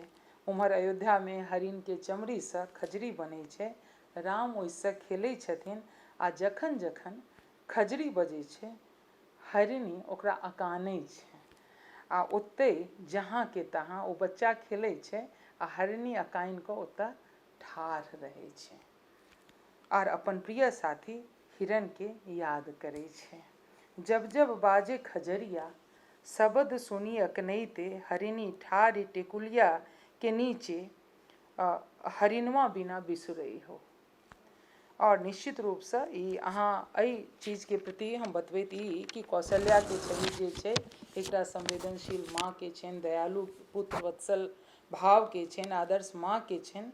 लेकिन एहि लोकके कविके मनमे, लोकक जे कवि होइ छै ओकरा मनमे जे कौशल्या रानीके प्रति जे भाव छै कि जकरा दया मात्र नहि छै एहि चीजके लऽ कऽ, आ ओ हिरनी जे सवाल करै छै सब चीजके, आ ओ ओहि चीजके सुनै छै आ ओतहि नाचैत रहि जाइ छै अपन एहि कहानीके पाछाँ, एहि कविताके पाछाँ, एहि लोकगीतके पाछाँ हमर लोकभाषाके, हम ओकर समृद्धिके, ओकर उपस्थितिके, ओकरा हेराइत जे जा रहल अइ हमर भाषा, ओकर पक्षमे ई कविताके हम देख रहल छियै कि जखन जखन हमर स्मृतिमे ओ कविता एतै, जखन जखन हमर स्मृतिमे हमर अपन लोक एतै, गाम एतै, आदमी ई जे उपभोक्तावादी प्रवृत्ति छै, जे ई भूमंडलीकरणमे भाषाके हेराइत जाइत अपन सबके उपस्थिति अइ, तेना तेना हमसब ओ खंजरी बजैत रहतै आ हमसब ओहिपर नाचैत रहब। तऽ ई जे स्त्री पारिस्थितिकी छै, ओहि हमसब नाची नहि ओहि स्मृतिके लऽ कऽ, भाषा नहि हमर सबके हेराय, ओहि दुआरे हमसब ओहि हिरणके बचावऽके प्रयास जे महिला लेखिका सब, महिला आ प्रकृतिके साथ ओ जे कऽ रहल छथि, एहिके लऽ कऽ बहुत स्ट्रॉन्ग राइटिंग मैथिलीमे ओसब कऽ रहल छथि। निश्चित रूपसँ पश्चिम एकटा शब्दके शगुफा दऽ दै छै, ओकर बाद हमसब तुरत तुरत देखऽ लागै छियै कि केना कऽ अपना सबके ओतऽ की राइटिंग भेल छै। आ ओना अपना सब देखबै कि हमरा आबऽसँ पहिले हिनका कहलियनि कि हमरा श्लोक तऽ याद आबि रहल अछि, लेकिन अहाँ पूरा करी। तऽ ओ याद आयल, फिर हमसब लिखो लेलहुँ तुरत देवी कवचमे कि यावत भूमंडलिं धत्ते शशैलवन कान्नम, तावत तिष्ठति पुत्र पौत्रिकी मेदिन्यांग संतति।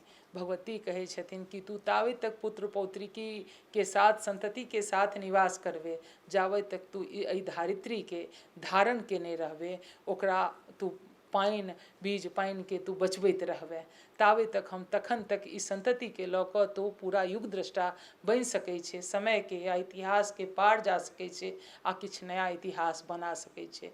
तऽ मैथिलीमे जखन हमसब दुर्गा सप्तशतीसँ ई विचार केले छी, भले ही फ्रांसवा द यूवोन 1972में नेस्त्रा किंग ओहिपर अपन लिखलखिन, फेर भारतवर्षमे अहाँके के वंजा केरलके प्रोफेसर छथिन ओ लिखलखिन, फिर जाकऽ वंदना शिवा ओहिपर थ्योराइज केलखिन ओहि सब चीजके।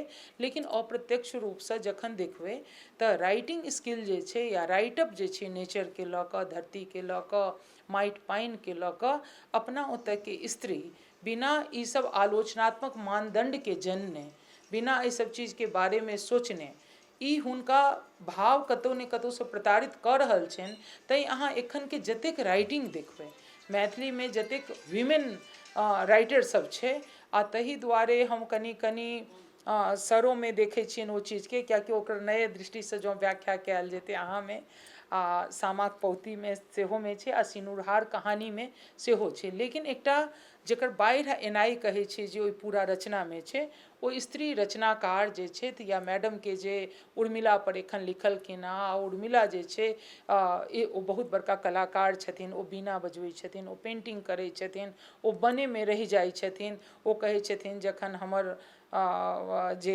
पतिदेव छथि, जे बड़ बाबू छथि, ओ पूरा जंगलमे रहता तऽ हम केना कऽ कऽ रहब, आ पूरा अपन 14 वर्षके समय ओ बगीचेमे काटि दै छथिन। हालांकि गांधी जी मैथिली शरण गुप्तके कहै छथिन कि जखन देश आंदोलनरत अइ ओहि समयमे गलदस्रु भावुकतासँ पूर्ण अहाँ रचना नहि करू। लेकिन जे उर्मिलाके जे जीवन छै, जे सीताके जीवन छै, अहाँ सीताके मिलनो होइ छनि वाटिकामे होइ छनि, विवाह कऽ कऽ ओतहि मैथिली लोक पहिल बेर सुनैया, ओतहि राजा जनक जे छै पहिल बेर स्त्री पारिस्थितिकीके बोधके शुरुआत, जे मधुबनी पेंटिंग छै, जे नेचरके ओरिएंटेशन छै, नेचरके जे मेटाफर छै, अपना ओतऽ सूरज छै, चाँद छै, गाछ छै, पात छै, तोता मैना कछुआ जतेक अपना सब देखै छियै, सबटा ओहिमे डिपिक्शन छै जे मधुबनी पेंटिंगमे ओहिमे सबसँ पहिले ओ राजा जनकके अथीमे जे राम सीताके विवाह होइ छनि ओतऽ देखै छथिन। फेर अहाँ सीता धरतीयेसँ उत्पन्न छथिन, मटकुरिएमे हुनका छै, ओकर बाद हल जोतैते होइ छै, आ ओकर बाद ओ जाइ छथिन सासुर, ओकर बाद फेर 14 वर्ष जंगलेमे बितबै छथि, आ फेर जखन जाइ छथि अपहरण भऽ कऽ तऽ फेर कतऽ अशोके वाटिकामे रहै छथि। तऽ हुनकर लाइफ जे छनि पूरा एकटा विमेनके अहाँ देखबै कि नेचरके बीचमे, चाहे शक्ति जखन रहनि तखन, जखन हुनका अपहरण कयल गेलनि तखन, जीवनके जतेक सुदर्शन पक्ष छै या विकर्षणके पक्ष छै, ओ नेचरेमे रहि कऽ ओ बितेने छथिन। आ खास कऽ कऽ अहाँ मैथिल स्त्रीके जे देखबै, अपना ओतऽ गरीब धनी जे होइ, बाड़ीसँ अपन तुरत साग तोड़ि कऽ लऽ एती, किछु बना देती, किछो चीजके भक्खा बना लेती, झक्का बना लेती। जरूरी नहीं छै कि हमरा लग बहुत तरहके सचार आ एहि तरहके चीज होइ। तऽ मैथिली स्त्री एहि चीजके गुणबामे आ करबामे ओ बहुत आगू छै। तऽ एहि सब चीजके जँ अहाँ अपन एहि सबके देखै छी तखन हमरा सब लग बहुत रास बात एहिपर करऽ लेल अइ।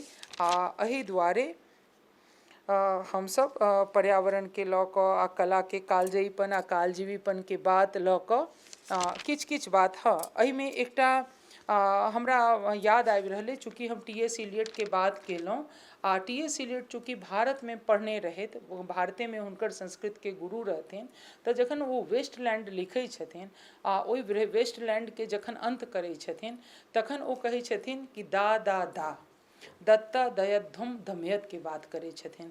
आ दत्ता दयध्वम और दमयत जे छै ओ बृहदारण्यक उपनिषदसँ लै छथिन। तऽ ओ कहै छथिन कि पृथ्वीके बचावऽ लेल की चाही, ई 3D के आवश्यकता छै, दयाके आवश्यकता छै, दानके आवश्यकता छै, करुणाके आवश्यकता छै। अहाँ जँ एहि पूरा ई 3 चीजके देबै तऽ कपिल कपूर कहै छथिन कि भारत की धरती क्या है, अर्पण की भूमि है, समर्पण की भूमि है और तर्पण की भूमि है। अहाँके जाबे तक रचनामे अर्पण तर्पण आ समर्पण नहीं हेतै, तबे तक अहाँ अपन भारत बोधके, यानी कि इकोलॉजी जखन कहै छी तखन ओहिमे भारतके पारिस्थितिकी छै, भारतके बोध छै, आ ओहिके साथे ताबे तक अहाँके रचना कालजयी नहि भऽ सकैया। तऽ जखन ओ अर्पण कहै छथिन तऽ वएह हम कहलहुँ कि हम लै तऽ छी बहुत, लेकिन हम दै की छी, एहिके बारेमे सोचना अइ। फिर कहै छी कि अर्पण तर्पण, तर्पण हम ककरा कहै छी, पुरखाके। तहन पुरखाके हम सोचै छी, यानी कि जे इतिहासमे हम जाइ छी, परम्परासँ जे किछु हम लेने छी, हमर आवश्यकता अइ कि ओकरा हम अवदान स्वरूप फेरसँ दिए। तऽ पुरखाके जे हम हुनकर जे हमरा ऊपर जे एकटा कर्ज कहबै, बोझ जे छै, ओकरा बोझो नहि, लेकिन ओकरा हमरा लौटेनाइ आबऽवला संततिके जरूरी छै। तऽ अर्पण भऽ गेलै, तर्पण भऽ गेलै, आ फिर समर्पण। कियाकि जाबे तक अहाँके एहि चीजके अहंकार हैत कि हमर ई बनायल चीज छै, ताबे तक अहाँके उपस्थिति बहुत शक्तिशाली नहि भऽ सकैया। तैँ अर्पण तर्पण आ समर्पण, आ ई जे टी.एस. इलियट के जे दक्ष प्रजापति वाला जो लऽ लै छथिन कि दक्ष प्रजापति अपन 3 गुणसँ संपन्न पुत्र के जाइत काल में कहै छथिन दा दा दा दत्ता दयध्वम दमयत। ओहिके पाछा की छै कि जखन ओतऽ के टेम्स नदी के बारे में टी.एस. इलियट बात करै छथिन तऽ ओ कहै छै टी.एस. इलियट टेम्स नदी बूढ़ भऽ गेल छै, बुढ़िया भऽ गेल छै, गाल ओकर पिचकि गेल छै, आँखि ओकर धँसि गेल छै। तऽ ओ कहै छै कि हमर सुन्दरताके देखै छै, हमर सुन्दरता केहन भऽ गेलै, ई आधुनिक सभ्यता हमरा दवा खुआ कऽ, ओरल पिल्स खुआ कऽ हमर सुन्दरताके मारि देने अइ, हमर गाल पिचकि गेल, हमर आँखि धँसि गेल, हमर जे बेटी सब, हमर सब बेटीके देखै छै एकदम जवान होइत उम्रमे आइ केहन बूढ़ लागि रहल अइ, ई जे हमर ट्रिब्यूटरीज सब देखै छै सबटा की भऽ गेल छै, सब सुखा गेल छै। तऽ ई आवश्यकता छै कि जे ई इकोलॉजीके बचेबाक, इकोलॉजिकल कंसर्नके बचेबाक, भाषाके बचेबाक, कियाकि जँ धरती नहि बचतै तऽ हमर ओहिसँ जीवंत जे भाषा बनल छै ओ नहि बचतै, आ ओ नहि बचतै तऽ हमर साहित्य की हेतै कि पूरा निर्जीव भऽ जेतै। आ एहिके बाद ओ पूरा ओहि समयसँ लऽ कऽ एखन तकके पूरा ओहि रचनामे ओ जे पारिस्थितिकी बोध छै बार बार ओही बातके बताबऽके कोशिश कऽ रहल छै। आइ जखन हमसब एतेक पेस्टिसाइडमे, आइ डाइक्लोफेमिक रिएक्शनमे हमसब जी रहल छी, जखन हमसब बार बार ऑर्गेनिक फूडके बात कऽ रहल छी, हमसब ओही समयमे ठीक ठीक ऑर्गेनिक लैंग्वेजके सेहो बात कऽ रहल छी। ऑर्गेनिक लैंग्वेजके बात करैत हमसब ग्रीन लैंग्वेजके बात करै छी, ग्रीन लैंग्वेजके बात करैत हमसब ग्रीन थॉटके बात करै छी, आ ग्रीन अहाँके आलोचनाके, क्रिटिसिज्मके सेहो बात करै छी। आ मैडम जे छै ओ जे बात केलखिन हेँ ओ बेसिकली ग्रीन क्रिटिसिज्म छै। ताहि दुआरे जखन अहाँ कोनो संततिके रक्षा करै छियै आ बीजके अहाँ रक्षा करै तऽ ओकर वृक्ष जखन कहै छियै हमसब तऽ वृद्धि आ क्षयके आवर्तमे जे पड़ल रहै छै ओकरा हम वृक्ष कहै छी। लेकिन ओकर कंटिन्यूटीके अहाँके सेव करबाक छै, ओकरा बचेबाक छै, तऽ ओ काज के करै छै तऽ ओकरा घोषित रूपसँ स्त्री करै छै।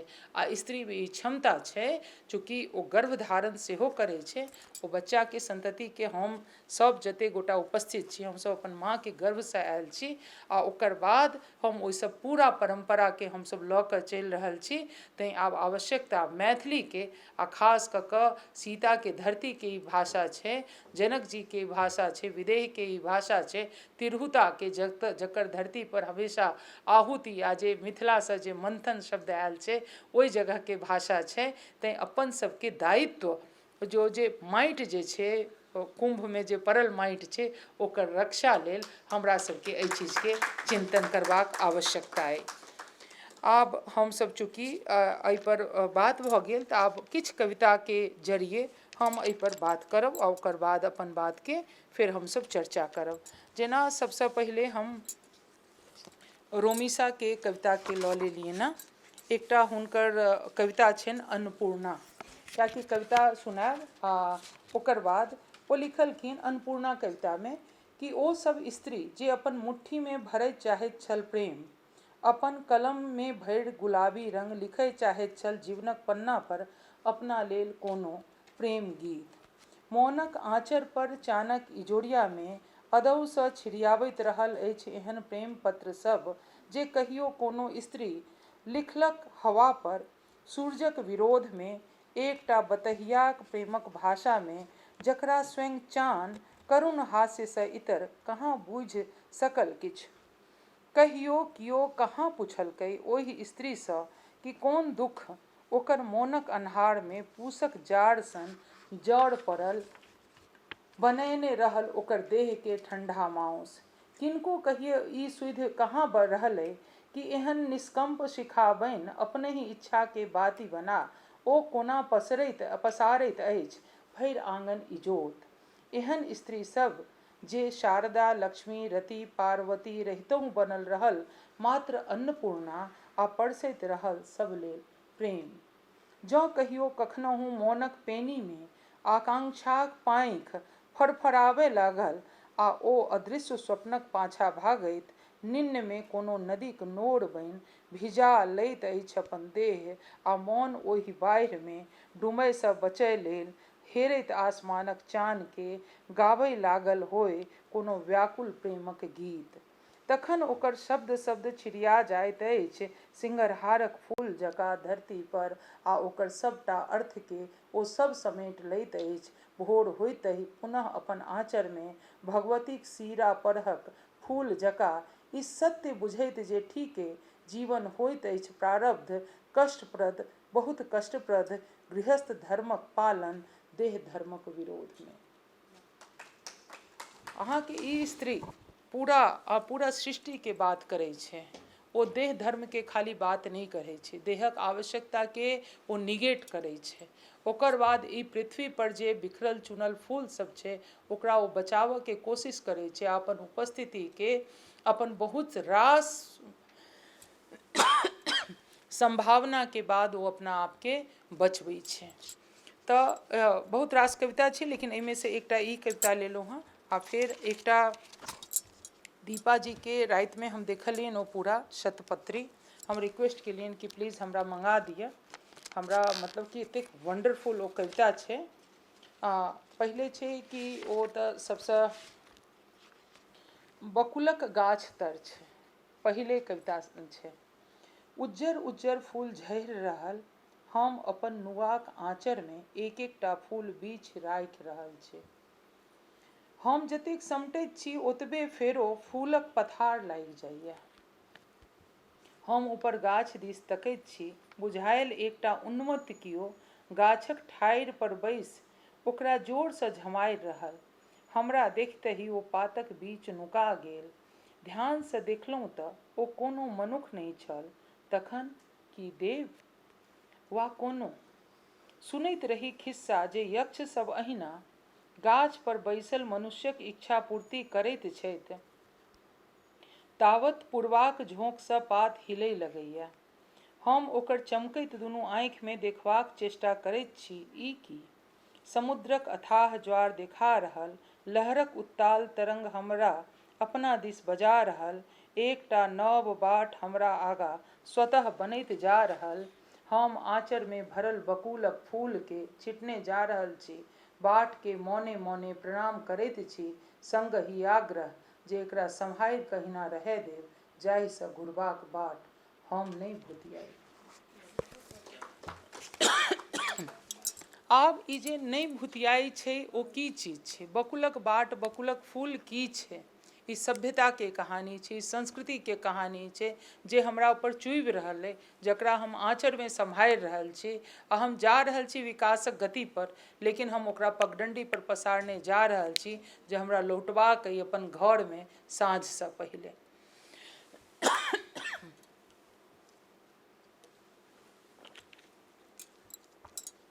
अहाँ एक एकटा कविता के देखियौ, एहिमे ओ राक्षस के बात केने छथिन।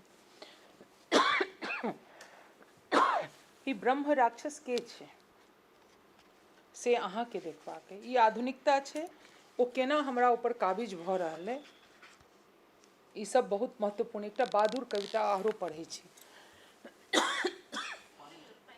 नहीं नहीं पानि छै, ओ भऽ जाइ छै।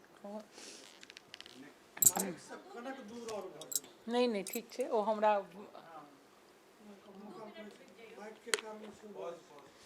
हाँ ठीक छै, नहीं नहीं ठीक छै, ओ भऽ जेतै। ओ जहन कॉन्शस भऽ जेबै तऽ ओ भऽ जाइ छै, ड्राइनेस कखनी को है।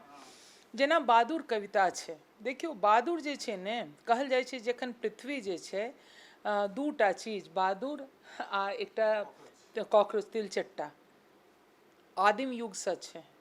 आ तैँ ओकरा पूरा पृथ्वीके इतिहासके कहानी बुझल छै, ओकरा प्रलयके आ सृजनके सबटा कहानी बुझल छै। लेकिन दीपा जी, हुनका बुझल नहीं हेतनि हुनकर एहि कविता के एना कऽ पढ़ल जेतै। आ हम पढ़ि कऽ बतबै छी कि देखियो केना। हम तो कहली ना दीपा जी के कि आपको कोई मिला नहीं अभी कि सही ढंग से इसकी व्याख्या करने वाला, और आरो खाली मैथिली में व्याख्या करब तो क्यों बुझत नहीं, तो ठीक से ओरिया के हिंदी में व्याख्या करबै। आ अहाँ ई घोषित रूप से मानू, कियाकि एखन जतेक हम कलेक्ट केलहुँ हँ कम से कम 20-25 टा, कि एखन तक हिंदी में एहि तरहक कविता नहीं लिखल गेल छै। हिंदी में तो एकदम बर्बाद भऽ गेल छै, जे खाली वो सब पूरा मतलब कि आर्थिक आज़ादी, देह की आज़ादी बस वह है कि हम हैं कि देह है कि स्त्री के माने हुनका लेल वह है। तो ओहि तरह के हम ओहि चीज़ के हम बहुत क्या कि जे हमरा अंदर उदात्त भाव नहीं लावे, जे हमरा सेंस्क्रिटाइज नहीं करे, जे हमरा अपना परंपरा के ज्ञान नहीं करवावे, जे हमरा देश हित के, देश काल बोध के ज्ञान नहीं करवावे, ओहि रचना के मरि जेबाक चाही, खत्म भऽ जायक चाही। तैं ई कविता के सुनियो कि बहादुर छै शीर्षक। हाँ, मौनक खंडहर में साँझुक पहर अबिते स्मृतिक दोग सँ निकलि कतेको बहादुर फरफराए लगैया। दिन भरिक व्यस्तताक बीच आ बहादुर कखन फरफराई छै? जखन आ रहै छै कतऽ? जखन पूरा बहुत शांत आ बहुत खंडहर में रहै छै आ ओकरा मतलब भीड़ भाड़ नहीं चाही। दिन भरिक व्यस्तताक बीच ओ गब्दी मारने नुकायल रहैया आ कनिक चैन सँ बैसैते जेना अपस्यांत बेचैन भऽ उठैया। अहाँ आगरा वगैरह या अहाँ राजस्थान जइयौ तऽ बहादुर ओतऽ रहत आ तुरंत स्थिरे नहीं रहत, फड़फड़ फड़फड़ निकलैत रहत। पाँखिक चोट सँ बहा दैया सोनित। देखियौ ई राइटर लिख रहल छथिन कि पाँखिक चोट सँ बहा दैया सोनित, बीतल बिसरायल बातक कोना जीवनक एक एकटा ताग सोझरेबाक फेरमे ओझराइत चलि गेल। ओ पंख सँ मारै छनि, ओ सोनित भऽ जाइ छथि, लहूलुहान भऽ जाइत आ जीवन के जे पूरा विवर्त छै, जे व्यस्ततम क्षण छै, जे गहन क्षण छै, ओ फेर प्रकाशित भऽ जाइ छै आ सोझरेबाक फेरमे ओझराइत चलि गेल। अपन स्वप्न के साकार करब कहाँ ककरो लेल आसान रहल। खींचल लकीर के मिटेबाक लेल बहुतो हाथ कछमछाए लागल। नेह मैत्री संबंध सब किछु जेना एकाएक भरभरा कऽ पुरान घर जेना खसि पड़ैया। ओकर भीतर दबल हंसी खुशी चित्कार में बदलि जाइया आ बेंध दैया ओहि हृदय के जे छल प्रपंचक कहियो नामो नहीं सुनलक। भरल सभा में कऽ देल जाइया आत्माक चीरहरण आ मूक बनि लोक समय दिस टकटकी लगा कऽ देखैत रहि जाइया। ई नहीं बुझैया जे खंती लऽ कऽ कतबो खूनब आ ओ समय घुरा कऽ नहीं आनि सकब। बीतल बिसरायल हेरायल लोक फेरो नहीं भेटत। हम उड़ैत बहादुर के कस कऽ पकड़ि लैत छी, किंतु ई की अपन प्राण छटपटाए लगैया। स्मृति के कहाँ कहियो कियो बान्हि सकल, बूझल जे भोरक इजोत सब किछु बिसरा देत। ओना साँझ आर भोरक बीच राति अबैया, धीरे धीरे ओ स्याह भेल जा रहल। शिथिल मौन संग श्रांत देह खसि पड़ैया। हम खिड़की केबाड़ खोलि दैत छी, बसातक झोंक संग कोठली में प्राण घुरि अबैया। स्मृतिक बहादुर जंगला बाटे उड़ि जाइया। ई जे स्मृतिक बाट छै, ई जे खंती सँ जे अपन पूरा अथी के जे खोजबाक जे चाहत छै, ओ बेसिकली की छै जे अपन इकोलॉजी के, अपन पारिस्थितिकी के बोध के ढूंढबाक एकटा हम टूल पकड़ि रहल छी। हमरा लग उपकरण चाही। हमरा अपन लोकक चिन्हबाक, अपन माटि पानि के, अपन जे भैरव स्थान है, अपन जे कविता के हम डीह में जाकर ओहि भाषा के, ओहि समस्त चीज के हम ओकरा पकड़ि कऽ लाबऽ चाहै छी, जे हमर स्मृति में, जे हम देश विदेश में रहैत बिसरा रहल छी आ हमरा जे सिंचित करऽ के, जे हमर मौनक जे गाछ सुखा रहल है ओकरा सिंचित करबा लेल हमर गामे के पानि हमरा चाही। ओकर खोज एहि कविता में, ओहि पारिस्थितिकी बोध के ओ कविता छै। तहिना एकटा आरो हुनकर कविता छनि सामा। बैसल छली, देखियौ जखन कवयित्री सामा के, चकेवा के, बहादुर के आ एहि सब तरह के नाम शीर्षक में लऽ रहल छथिन, तऽ अहाँ देखियौ कि जे चीज, जे प्रजाति खत्म भेल जा रहल छै, जे फूल पुष्प आब धीरे धीरे विलीन भेल जा रहल छै, ओकरा लेखिका अपन स्मृतिक मौनक आंगन में हरसिंगार जकाँ चाहै छथिन कि ओ हमरा मौन में झरै, हमर घर आंगन में झरै। ताहि दुआरे ई जे सामा कविता छै, सामा सेहो स्ट्रॉन्ग कल्चरल सेंस के एकटा कविता छै। बैसल छली बाटे पर, दुनू दिस दू मुँह कयने बाटो बहिनो, नहीं जाइन कोन दिस सँ भाई आबि कुशल छेम पुछता। उम्हर गाछे गाछ उड़ैत सामा चकेवा सब भाई लेल भेल व्याकुल मोनक व्यथा कथा सब कहैत चहली। ई देखियो समानांतर एकरा कहै छै कि जक्स्टापोजिशन कहै छै। जेना कि सिनेमा में एकटा धर धर धर धर ट्रेन जा रहल छै आ दोसर दिस जे नायिका होइ छै ओकर मन में किछु चलि रहल छै आ दुनू के पैरेलल समानांतर रूप से ओ गतिमान रहै छै। ओकर तीव्रता के बोध बहुत होइ छै, ओकर इंटेंसिटी बहुत हाई होइ छै जक्स्टापोजिशन के कोनो सिनेमा में। आ एतौ जे छै ओहि सामा एकटा सामा तऽ सामा चकेवा छथि, एकटा अपन बहिन छथि, जे दुनू के कॉन्ट्राडिक्शन तऽ नहीं जक्स्टापोजिशन में ओ चलि रहल छै कि चुगला तऽ दुष्ट छल, ओकर की जाइत छल जे हम बन बन में घूमैत रही। हाँ नहीं नीक लगैत छल हमरा ओ महल महलक लोक ओ आडम्बर, तैं ऋषि मुनि सभक साधना के ध्यान से देखैत रही हम। देखियो ई तुरंत आश्रम परंपरा में आ गुरुकुल परंपरा में चलि गेली, कियाकि भारतक जे लोग छै ने ओ वन पर्व अहिना अपना ओतऽ नहीं लिखल गेलै, अपना ओतऽ अहिना आरण्यक नहीं लिखल गेलै, अपना ओतऽ अहिना आश्रम परंपरा जे बनलै तो गुरुकुल अहिना जंगल में जाकर नहीं बनलै कि जे प्राकृतिक उपत्यका के जे रहे अपन सबके सर्वश्रेष्ठ रचना जे अपन सबके भारत के चिंतन परंपरा में छै सबटा जंगले में लिखल गेलै। तैं ओ सोचने नहीं हेथिन, लेकिन देखियो मन जे छै ने कतौ ने कतौ चुट्टा लऽ कऽ ओ पकड़ै छै ओहि चीजके। आ ई एतऽ कि ऋषि मुनि सभक साधना के ध्यान से देखैत रही हम। हाँ हमरा नीक लगैया जंगल, बड़का बड़का गाछ पात फूल, हम एतै रहैत छी तऽ अपना संग रहैत छी, ओना नीके कयलक चुगला। पिता हमरा चिड़ै बना देलनि, तखन ने पाँखि भेटल आर उड़लहुँ अहाँ संग। फुसिये कहिया डिहुली जे हमरा गहना चाही, हमरा लग चकै अहाँक प्रेम अछि, हमरा संग अहूँ सब त्याग वन आबि गेलहुँ, चलू भरैत रही प्रकृति में प्रेम रंग। देखू देखू नीचाँ कतेको बहिन सब सामा के ढोरी के रंग ढोरि कऽ रंग भरि रहल। चलू ओही पोखरि कातक गाछ पर बैस कऽ देखब, खेत कोड़ल जा रहल, धान कुटा रहल, गुड़क ढेपा कीनल जा रहल, आँचर पर एक दोसरा संग सीरी सामा सब बदलत। ओ देखू झाँझी कुकुर, खंजन चिड़ैया, बौन तितिर, राजहंस, माछ बेंग सब टुकुर टुकुर देख रहल। चलू चलू चंपा फूलक गाछ रोपा रहल। आह आइ सामा चिड़ै नहीं बनिते चाकब तऽ ई सुख, आह आइ सामा चिड़ै नहीं बनिते चाकब तऽ ई सुख कोना कऽ भोगि सकतै ओ। अहाँ ई बुझियौ जे एहि कविता के रिप्रेजेंटेशन या एहि कविता के ट्रांसलेशन कोनो भाषा में कतेक कठिन छै।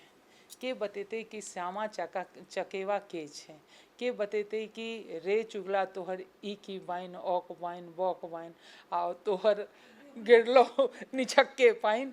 तऽ ई चीज जे छै ओ चुगला जे छै, चुगला के जे मेटाफर छै कि समाज छै तऽ नीक लोगो छै या चुगलो छै, आ सामा चकेवा के की नोटेशन छै कि जे ई करजनी छै, राजहंस छै, माछ छै, बेंग छै, आ ई सब की छै जे टुकुर टुकुर देखै छै। अपना ओतऽ बहुत कुछ आँखि तरेर कऽ अपना ओतऽ लिटरेचर में नहीं देखै छै, अपना ओतऽ हमसब बहुत चीज के भोगऽ लेल टुकुर टुकुर देखैत रहै छियै। आँखि तरेनाइ तऽ हमसब सिखबे नहीं केलिए, आ आँखि देखेनाइ तऽ एबो नहीं कैल। आ बाकी सब भाषा में सबसँ पहिले सब लोग आँखि तरेरै छै, आँखि अथी करै छै।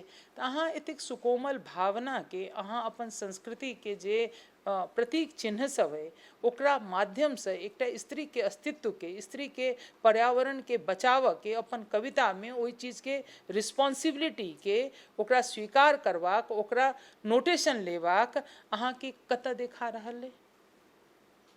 तऽ एहि दुआरे ई जे कविता सब छै, एक एकटा कविता हम जखन हरहरा हिनकर देख रहल छी, हरहरा अथी के बारे में अहाँ ओहिमे देखबै कि ओ अपन दादी से बात करै छथिन। दादी से जे हमसब सिस्टरहुड कंसर्न के बात करै छी इको फेमिनिज्म में, कि बहनापा के बात करै छी कि एक साथ अहाँ आइ के जीवन में बहनापा खत्म भऽ गेलै।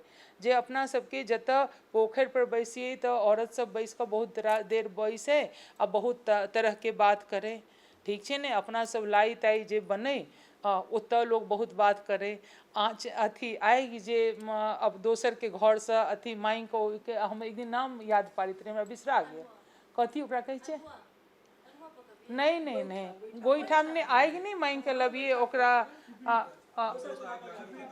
नहीं, चूल्ही के आगि दोसर घर से नहीं आगि जरावल ले लबिए, बहुत बच्चा में हाँ हाँ नहीं नहीं जारिन वो आगि लबिए, आगि लाबि कऽ हाँ ओहि एकर आगिक नाम जे खाना बनबऽ लेल, जेना बड़की दाई के घर से माँ कहे, हमर दादी कहथिन जे जाकर लेने आ, तो एकटा गोईठा पर राखि कऽ ओ आगि के दाई दियौ, तो ओ अपन अथी में से चूल्हा में से निकालि कऽ दऽ कऽ तखन माँ हमर दादी हमर पजारे, तो ओहि आगिक नाम एकटा अलग छै। तऽ अहाँ जखन हाँ किछु छै हमरा नहीं बुझल है ओ हाँ ओ ओहि तरह के ओ अहाँ देखबै कि ई बेसिकली ई सब जे कल्चरल डिस्कोर्स जे छै, कल्चरल जे ऑर्नामेंट हमरा लगे ओ बेसिकली की छै, सिस्टरहुड कंसर्न के छै कि अहाँ ओहि आंगन गेलहुँ, ओहि आंगन गेलहुँ, ढेकी कुटलहुँ, जाँता पिसलहुँ तऽ अकेले तऽ नहीं करै छै, तो सब आंगन नीपलहुँ तऽ अकेले तऽ नहीं हेतै, भगवती के जे पूजा हेतै तो वो असगर क्यों गीत गेतै, क्यों अथी गेतै, तो ई सब जे हरहरा में जे अहाँ अपन दादी के लेने छियै, जे ओ कहानी कथा कहै छै ने, अपन स्मृति के जे अहाँ लग ट्रांसफर करै छथिन, जे ट्रांसफॉर्मेशन होइ छै आ ट्रांसफर करै छथिन, दुनू है छै ने, रूपांतरण आ स्थानांतरण दुनू होइ छै। ई सबटा चीज की छै कि ओहि अपन प्रकृति से जुड़ाव के ओ गीत छै, आ जे मैथिली कविता में ओ बहुत तीव्रता से आयल छै, तो पूरा के पूरा तहिना कविता छै। अहिना नेहा जा मनी या अखर खम्बा हम मांगि कऽ लेलहुँ देवशंकर नवीन सर से, तऽ एकटा छोट कविता छै, ओहो कामिनी के कविता छनि आ हमरा बड्ड नीक लागल, 4 पाँति हुनकर कविता छै कि जहिया धसि जेतै दुनिया जनसंख्याक भार से, छै बहुत आधुनिक लेकिन अहाँ देखियौ ओकर आ पसरि जेतै चारू कात पृथ्वीक एही झंझर भेल शरीर पर समुद्रक पानि, जहिया फूटि जेतै अपनहि प्रयोगशाला में राखल हजारक हजार बम, जहिया पसरि जेतै एहि दुनिया में मारक गैस, जहिया लागि जेतै संपूर्ण जंगल में अपनहि आगि, गीत कतऽ बचा पायब 4 पाँति। कहै छै ने कि एकटा बहुत प्रसिद्ध कविता छै कि मैं तुलसी के बिरवे को लेके मैं यहाँ दौड़ रहा हूँ, वहाँ दौड़ रहा हूँ, और माँ मैं अपना गुलाब कहाँ लगा दूँ, केदारनाथ सिंह लिखने छथिन। एकटा बच्चा ओ माटिक ओ जगह ढूंढि रहल छै, तऽ ई कविता जे छै अहाँ पूरा एहिमे देखबै जतेक लिखने छथिन ओ ततबे मतलब कि बहुत इम्पोर्टेंट ओ कविता छै, आ एहिमे अहाँ सबटा मतलब अहाँ देखबै कि ओही चिंता के लऽ कऽ ई सबटा एहिमे बात कयल गेल छै। तहिना बहुत रास नहीं लेकिन एक दूटा चूँकि नेहा से मंगेने रहियनि जे कि कहियो पढ़ने रहियनि तऽ हमरा बहुत नीक लागल रहै, लेकिन एकटा हमर गाम कविता छै, मने अहिनेरे के हम निकालि लेने छी आ हुनकर सबटा कविता एक से एक छनि, बल्कि एकटा अहूमे छै कविता बहुत इम्पोर्टेंट कविता छै। एकटा हिनकर प्रकृति आर कवि पढ़ि कऽ खत्म कऽ देब, एहिमे से एकटा ई हमर गाम, तऽ हम अपन बातके ठीकसँ कहि सकब आ बुझा सकब, ताहि लेल हमर गाम। मिथिलाक कोरामे बैसल सभक गाम सन एकटा हमरो गाम अछि मंगरौनी, कएकटा महामहोपाध्याय भेल छथि एतय हमर पूर्वज, गोकुलनाथ आ मदन उपाध्याय योग विद्या आ तंत्र विद्या में छलाह पारंगत, बच्चा बच्चा संस्कृत में करैत छल वार्तालाप, योग विद्या आ श्रद्धा सँ आनल गेल छलीह माँ कामाख्या देवीक रूप, बुढ़िया माय जे विराजमान छथि बीच गाछ में आशीषक नीर सँ सिक्त करैत। मंदिरक झोंझ आ पोखरिक तऽ खजाना अछि हमर गाम, लोकक मुँहे पर रटल रहैत छल दुर्गा पाठ, टोल टोल दुर्गा स्थान में बनैत अछि भगवती, बड़ दिव्य होइत अछि दुर्गा पूजा।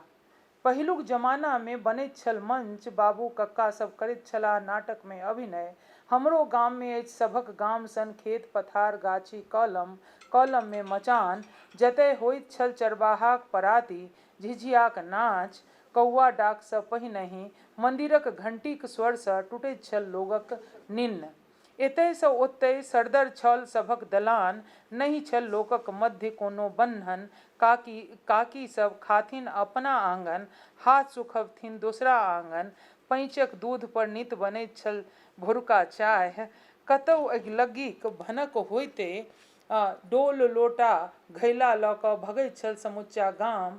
ककरो घर चोरक आहटियो सुनि बिनु सोचने निछोहे ठेंगा बेंत लेने दौड़ैत छल लोग। धर्म में रंगल छल समस्त गाम, संस्कार आ संस्कृति के जगोने गर्व सँ छाती फुलौने ठाढ़ रहैत छल हमर गाम। आब गाम स्वयं अपना में टोहि रहल ओ पहिलुका गामक छवि जे नहि जानि कोन चमकी में विलुप्त भऽ गेल। आइ गामक सीमान पर ठाढ़ अजगुत मुद्रा में ताकि रहल छी अपन पुरना गाम। कखनो छहर देवालीक भीतर अपना दलान पर बैसी अपन हृदय में थाहि रहल छी वएह पुरना गाम। अहाँ देखियौ जे पूरा इंटेलेक्चुअल ट्रेडिशन के लैत जे एकटा सोसाइटी के एकटा जे ग्रुप के कंसर्न होइ छै ओकरा लऽ कऽ आ ओकर बाद जे हमर गामक जे कल्चरल इथोस जे छै ओकरा ओ पूरा नेहा बहुत छोट छथि आ ओ लिख रहल छथि आ सबटा ओ कल्चरल इथोस के जे हमर गाम में की होइ छल, हमर हिस्ट्री गाम के की छल, हम केना जानल जाइ छलहुँ, मतलब कि स्मृतिक गाम, हमर कल्चरल एक्टिविटी, हमर ग्रुपक कंसर्न, हमर सोसाइटी के जे पूरा सोसाइटी के एकटा इथो जे एकटा जे कम्बिनेशन ऑफ थॉट छल ओकरा जे हमसब लऽ कऽ चलै छलहुँ, जतऽ नहि कोनो कास्ट रहै, नहि क्लास रहै, नहि किछो नहि रहै। आइ जाहि तरहसँ बाँटल जा रहल छै समाजके, सबके लऽ कऽ ओहिके पाछाँ की छै, ओ मैथिलीमे लिख रहल छथि, मैथिलीमे सुच्चा मेटाफर लऽ कऽ ओ ओतऽके अभिव्यक्त कऽ रहल छथि। तऽ बेसिकली ई सबके अहाँ देखियौ तऽ एकरा जँ एही थ्योरीके रूपमे, कियाकि कखनो कखनो की होइ छै कि साहित्यके दुनिआँमे थ्योराइज केनाइ जरूरी छै, एहि दुआरे कि अहाँके उपस्थिति बहुत सशक्तताके साथ अहाँके प्रस्तुति भऽ सकै से के लऽ कऽ। तऽ आब जे ई एकटा हिनकर कविता छनि प्रकृति आर कवि ने, एहि कविताके बाद आब हमसब बातचीत करब कि गाछ अपन व्यथा अपने ही नहीं लिख सकैत अछि। गाछ अपन व्यथा अपने ही नहीं लिख सकैत अछि, ठाढ़िसँ टूटल झड़ल सुखायल पातक क्रंदन। अहाँ शब्द देखियौ, टूटल झड़ल सुखायल, ठीक छै ने, कंटिन्यूटीमे छै आ हमरा लग 3टा शब्द अइ। कहाँ सब सुनि पबैया, आकाशक अनंत यात्रा नहीं सबके ज्ञात, टूटैत उल्का पिंडक दर्द वाहन करबाक क्षमता सब नहीं रखैया। नदी ककरा सपना शोक कहत, ओकर भीतरक कोलाहल नहीं देख सकैया सब। चिड़ै चुनमुनीक भाषा सब कहाँ बुझि पबैया, फूलक प्रस्फुटित भऽ के ओहि दिवस मौलायक जेबाक पीड़ा। देखियौ, फूलक प्रस्फुटित भऽ कऽ ओहि दिवस मौलाय जेबाक पीड़ा ओ अपने ही नहीं गाबि कऽ सुना सकैया। माटि नहीं जानि अपने गर्भमे कतेको रहस्य दबौने सिसकैत रहैया। पहाड़ अपन भीतर बाहर अथाह चोट सहित तपस्वी जकाँ मौन शांत रहैया। समुद्रक तटके, समुद्रक तलके अपने ही व्यथा एक एकटा सीपक मोती अपन गप कहबाक लेल टकटकी लगौने बाट जोहैया।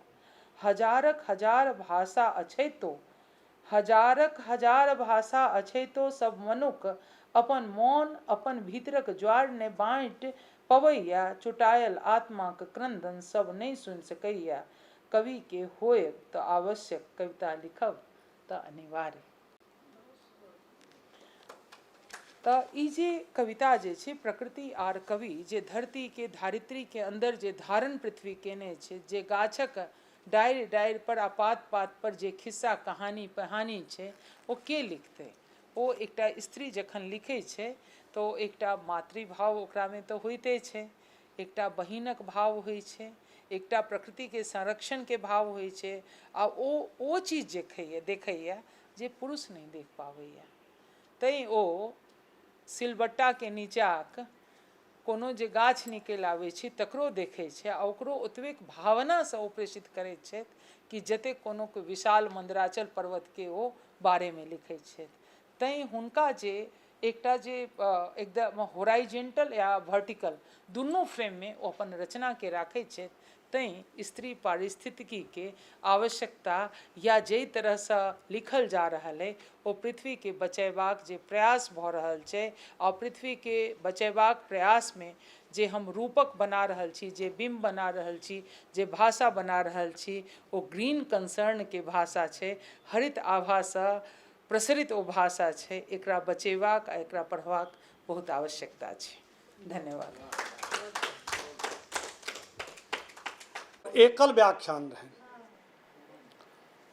एहिसँ पूर्व के सत्र में जे संवाद छलै, साक्षात्कार छलै, तऽ ताहिमे रहै छै जे दुओ गोटा मिलकर सबके अलर्ट केने रहै छै।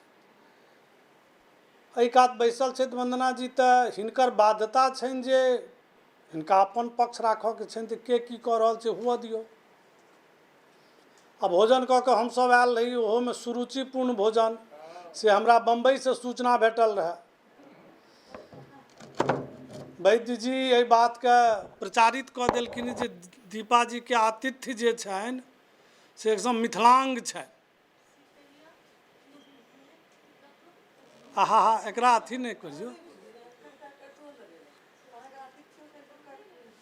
ओहि एकरा हम जोड़ै छियै गपके, कने सुनियौ ने। तऽ से आनन्द एखन भोजनमे लेलहुँ, खाइत खाइत कतेक खा ली बुझेबे नहि कयल। आ तत्क्षण ई सत्र, तथापि प्रायः क्यों नहीं, तथापि हाँ, जे कखनो ई नहीं बुझायल जे ओह बेकार आबि के बैस गेलहुँ, थोड़ा देर जाके पढ़ि रहितहुँ। और व्यक्तिगत हम कही, वंदना जी से सोझा सोझी पहिल बेर छी, जहिया ई बनारस में छली है तऽ आभासी दुनिया से संपर्क भेल छल। एकटा जे हिनकर अपन राष्ट्रीय चिंतन के संगे अपन व्यक्तित्व छै, अपन सोच छनि, विकसित भारत के जे परिकल्पना के गप छनि, जकर पक्षधरता रखलनि अपन व्याख्यान में, और तकरा अपन निर्धारित विषय संगे तारतम्य बैठेलखिन। ओ सुंदर प्रश्न एकटा मन में अछि, एहि पारिस्थितिकी नारीवाद के संकट की छै? कि ओहि संकट से स्त्री काव्य लेखन अपना के बचौने अइ एखन धरि, अथवा कोना बचा पाओत? एहि लऽ के करलो दुनिया मुट्ठी में। हम सब कहै छी जे झूठ पकड़ा मशीन अइ, एहि मशीन से अपन व्यक्तित्व के क्यों नहीं बचा पबै छी? हमहूँ नहीं बचा पबै छी, क्यों नहीं बचा पबै? अहाँ जै कवित्री के कविता के एहिठाम वाचन केलहुँ हैं, ई एकटा अहाँ अपन दृष्टिकोण जे तकर चयन अइ,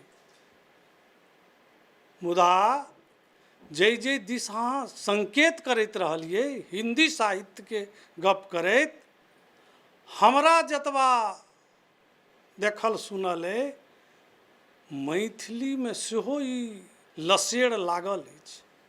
एहि लसेड़ के कोना ई संकट से बाँचल जा सकैए कि नहीं? एहि संकट अइ तऽ कोन तरहक संकट अइ, कतऽ कतऽ अइ? तऽ से अहाँ हमरा लोकनिके सचेष्ट केलहुँ अपन व्याख्यान में। हम चाहब जे एकरा और विस्तृत फलक भेटै।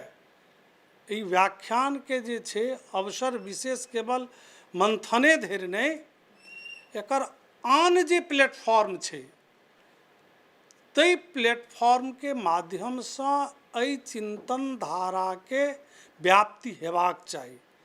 और से जो हम सब बचा पाबी, 21वीं शताब्दी के ई जे आबि रहल अंदर, जे आब 6 लेन दरभंगा आ मधुबनी बाटे पास कऽ रहल है। काल्हि पढ़लहुँ जे जीवन रेखा बनते मिथिला के आमस दरभंगा, जीवन रेखा बनते तो ओहि जीवन रेखा के संगे जे आमस से एते ओ सांस्कृतिक संक्रमण तकर कोना रक्षा कऽ सकी ताहि दिस अहाँ संकेत केलहुँ अपन व्याख्यानमे, बहुत नीक लागल। थोड़क और जे छै रहिते कदाचित कने हड़बड़ी रहितो छै का जे शहरमे छै महानगर छै तऽ अपन व्यस्ततो रहै छै, हमहूँ सब जब ओहिसँ नहि बाँचि पबै छी, जे दू चारि टा हमरा सबके ओहो वानगी भेटतै जतऽ हम सबके बचबाक छै। लिख रहली है, उद्दाम भऽ के लिख रहली है, एहिमे कोना कहबै नहि लिख रहली है। दीपा जी असगर छथि जे प्रकृति की नारी के संरक्षण के की जै हिंदी के गप अहाँ कऽ रहल छी, आ खास कऽ कऽ ओहन रचनाकार जे मंचक लोभसँ हिंदी के मंच पर बेसी अपना के देखै छथिन, जे हमरा ई टीवी ओ चैनल अवसर दऽ दैए, ओहिठाम से किछु अर्थो उपार्जन भऽ जाइए। मैथिली में सेहो हम कम नहीं छी, लेखक लेखिका दुनू दिस कहै छी, मुदा हिंदी के पक्ष में जखन तऽ ओ खतरा उछैल के चलि अबै छै मैथिलियो में, तऽ ताहू दिस संकेत रहितै तऽ बेसी नीक लगितै। मुदा जतबा सुनलहुँ कम से कम एहि लेल तऽ अहाँके प्रति आभार जे आलस्य नहीं आबऽ देलहुँ एकदम। और किछु बात एकटा शिक्षक के रूप में, छात्र तऽ छिहे, सिखबाक अवसरो भेटल जे अकादमिक रूप से उच्चतर शिक्षा में, उच्चतम शिक्षा में एहि सब बात के जरूर, जे गप पर रमण जी आभा जी से गप करैत काल कहलिन कि जे शिक्षक मतलब से एम्हर गैर शिक्षक, तऽ जखन ई बात थोड़क उम्हर से लैत अहाँके बात के जोड़ै छी जे ई एकटा रेखा एकटा डरीर खिंचल रहलैए साहित्य, मैथिली साहित्य में, जे शिक्षण काज में चलि अयला है से गैर शिक्षण से जुड़ल जे रचनाकार छथि, चाहे जो कवि छथि, कथाकार छथि, हुनका कोशिश करै छथिन ओ की बुझै छथिन, पढ़ने तऽ हम ही छियै ने, पढ़बै हम छी कि ओ पढ़बै छथिन, ओ किछु लिखलनि ओहिसँ हमरा कोन मतलब है, हमरा जे पढ़ेबाक से ने हम पढ़ब। ई छै ओहिमे व्यक्तिगत हम अपन गप कही जे हमरा लेल संकट भऽ जाए, नहि एहि कात रहि पबै छी, नहि एहि कात रहि पबै छी, संपर्क सानिध्य बेसी अइ गैर शिक्षक साहित्यकार से आ रोजी रोटी अइ शिक्षण धर्म से, तऽ जे रुचै छै तऽ ओ बात सेहो हमरा सबके अहाँके ई जे वाचन भेल है से लिखित रूप से आबै, आ ताहिमे ओ पक्ष के सेहो समावेश करबाक प्रयास करबै जे खतरा ई भेल लाल पियर आ हरियर जे तीनटा रंग छै रेलवे के, तऽ सरपट गाड़ी तखने दौड़तै जखन हरियर छै, पियर छै तऽ अहाँ स्थिर भऽ जाओ, लाल छै तऽ रुकि जाओ, तऽ रुकबाक लाल निशान जतऽ जतऽ हमरा सबके अभरि रहल है ततऽ यदि पाठक के ध्यान सेहो अपने आकृष्ट करबै जे ई विस्तृत आलेख हेतै। और दीपा जी से तऽ हम आग्रह करबै, हमर पहिला उपस्थिति है, एहि सबके लिखित जो पिछला बेर आयल हैत तऽ बड़ बढ़िआँ, नहीं तऽ लिखित अयबाक चाही। नहीं नहीं अहाँके रिकॉर्डिंग भऽ रहल है, देखियो ई रिकॉर्डिंग भऽ रहल है ने, रिकॉर्डिंग तऽ अहाँ कऽ रहल छियै, आब तऽ हैया अछि ओकर ओकर ओकर मास्टरपीस, हाँ तऽ ओहि पर हेतै ने। एहिसँ हेतै कि जे बात अवडेर नहीं सकै छी, जखन एकर लिपिबद्ध भऽ जेतै ओ कालजयी भऽ जेतै। जे आइ हम सब गप करलिए, भोर में यदि हम सब मोबाइल पर अति व्यस्त रहै छियै, मानि लिअ बहुत आदमी छै, भोर में जे कोनो मैसेज अहाँ पढ़लिए, साँझ में ओहि मैसेज के पढ़ऽ लेल फेर ताकऽ पड़त, स्क्रॉल कऽ के जाओ अहाँ कम से कम 100-200 मैसेज पाछू। मुदा जखन ओ लिपिबद्ध भऽ जेतै, डॉक्यूमेंटेशन भऽ जेतै, तो कालजयी भऽ जेतै। तैँ हमर एतेक मेहनत भऽ रहल, एतेक सार्थक प्रयास भऽ रहल, मंथन कऽ रहल छी, तऽ मंथन के बात तऽ एखनो भेलै ने, जे चर्चा तऽ करिते छियै जे अमृत बहार भेलै, तो अमृत के पान जे छै आम लोग तखन करतै। ई जे 20 गोटे छी, ई 20 गोटे 20,000 व्यक्ति लग जेते जखन ओकर डॉक्यूमेंटेशन भऽ जेतै। बहुत बहुत आभार, नीक लागल। हाँ धन्यवाद सर। लेकिन एहिमे एकटा बात हम कहबाक चाहै छी, लेकिन एकटा बात कहै छी कि जकरा नहीं लेबाक छै या जकरा निगेट करबाक छै, जे लाल चिन्ह के अहाँ बात कर रहल छियै, ओकरा बारेमे जँ बजबै तऽ ओकर प्रचार प्रसार हेतै। हम कखनो जकरा हटाबऽ चाहै छी तऽ ओकर नाम नहीं लै छियै, कियाकि एहि तरहके भाव एबे नहीं करै लोकके। तो कहे छिए कि मौन भी प्रेम की परिभाषा है। तो और एकटा आर बात हम कहलहुँ कि कला के कालजयीपन आ कालजीवीपन पर एहि लेल चर्चा केलहुँ कि कोनो कला कखन कालजयी हेतै, ओहि लेल की चीज चाही। आ ई सब बीच बीचमे बुलबुला आबैत रहै छै कतहु कतहुसँ, आ लोग ओहिके भाव में बहि जाइ छथि, एहि तरहके चीज लिखै छथि, लेकिन ओ कखनो कालजयी नहीं होइ छै। कालजयी होइ छै तऽ विद्यापतिके गीत, आ कालजयी होइ छै तऽ वएह सामा चकेवाके गीत। ताहि दुआरे हमरा सबके कालजयीपनके जे बोधक तत्व छै ओहि पर हम सब जानि कऽ ध्यान दै छियै। आ चूँकि मैथिलीमे, कियाकि हम ओतबे रास अफ्रीकी लिटरेचर आइ काल्हि खूब पढ़ि रहल छी, हम ओहि पर हम लिख रहल छियै, आ हम बहुत ध्यानसँ ओहि चीजके देख रहल छी कि केना अफ्रीकाके पूरा बाहरके समाज मूर्ख बना रहल छै। जेनाकि गुगी वा थेंगो तऽ ओना अनुवादित बहुत छथि, आ ओ खाली एकटा हुनकर विशेष उदाहरण दै छी कि ओ शुरूमे अंग्रेजीमे लिखैत रहथिन, अंग्रेजीमे प्रोफेसर रहथिन। एक दिन ओ देखलखिन कि फ्रांसमे या दोसर राज्यमे सब अपन अपन भाषामे लिख रहल छै। तखन ओ भाषाके उपनिवेशवाद पर चर्चा हुनका पता चलनि कि हम अपन भाषामे नहीं लिख कऽ अपन भाषाके केना मारि रहल छी, आ केना हम दोसरके भाषामे लिख कऽ हम मानसिक उपनिवेशके शिकार भऽ रहल छी। तऽ ओ एलखिन आ गिकियू भाषामे लिखनाइ शुरू केलखिन, आ ओकर बादसँ ओ कहियो फिर अंग्रेजीमे लिखबे नहीं केलखिन। ओ जे लिखै छथिन पहिले गिकियू भाषामे लिखै छथिन, ओकर बाद ओकर अनुवाद होइ छै। तहिना एकटा लेख, हमर बहुत पैघ लेख समकालीन भारतीय साहित्यमे आयल माइकल मधुसूदन दत्त पर, तऽ बहुत ध्यानसँ पूरा पढ़ि कऽ, कियाकि माइकल मधुसूदन दत्तके 150वां जयंती अथी मनाबैत जा रहल छलै, तऽ ओहिमे कपोथाको नदीके, कपोताक्ष नदीके में जिक्र रहै पूरा हुनकर मेघनाद वध, आ पूरा पढ़लियनि हुनका जीवनके बारेमे। तो तते अंग्रेजीके आग्रही रहथिन कि ओ अपन स्टाइल जे रहै ने, ओ बुझाइ हुनका फीलिंग हुई कि बायरने हम भऽ गेल छी, शेलिये भऽ गेल छी, किट्से भऽ गेल छी। आ हुनकर राइटिंग स्टाइल एहन रहनि कि वाकईमे मिल्टनके लायक ओ लिखथिन। पूरा जे अंग्रेजीके प्रोफेसर सब रहे कलकत्तामे, हुनका ओहिना महत्व दै, आ ओ एकटा हेलुसिनेशनमे रहथिन कि हम वाकईमे हम बायरने छी, ओहिसँ अपनाके नीचा नहीं मानथिन। अपन मधुसूदन दत्तके नामके आगू अपन माइकल लगा लेलखिन। बाप माय कहलखिन, बहुत बड़का जमींदार परिवारके रहलखिन, कहलखिन कि तू अपन सब चीजके छोड़ि छाड़ि रहल छै, तू माइकल लगा लेले है, तू दाढ़ी एना फ्रेंच कट बना लेने छै, अपन गाम एकेटा सुपुत्र, तऽ माय बापके बहुत चिंता। तऽ माय बाप बियाह ठीक करवेलखिन, तऽ ओकरा छोड़ि छाड़ि कऽ ओ भागि गेलखिन मद्रास। आ मद्रासे टा नहीं गेलखिन, ओ क्रिश्चियन अथियोके धर्मोके स्वीकार कऽ लेलखिन।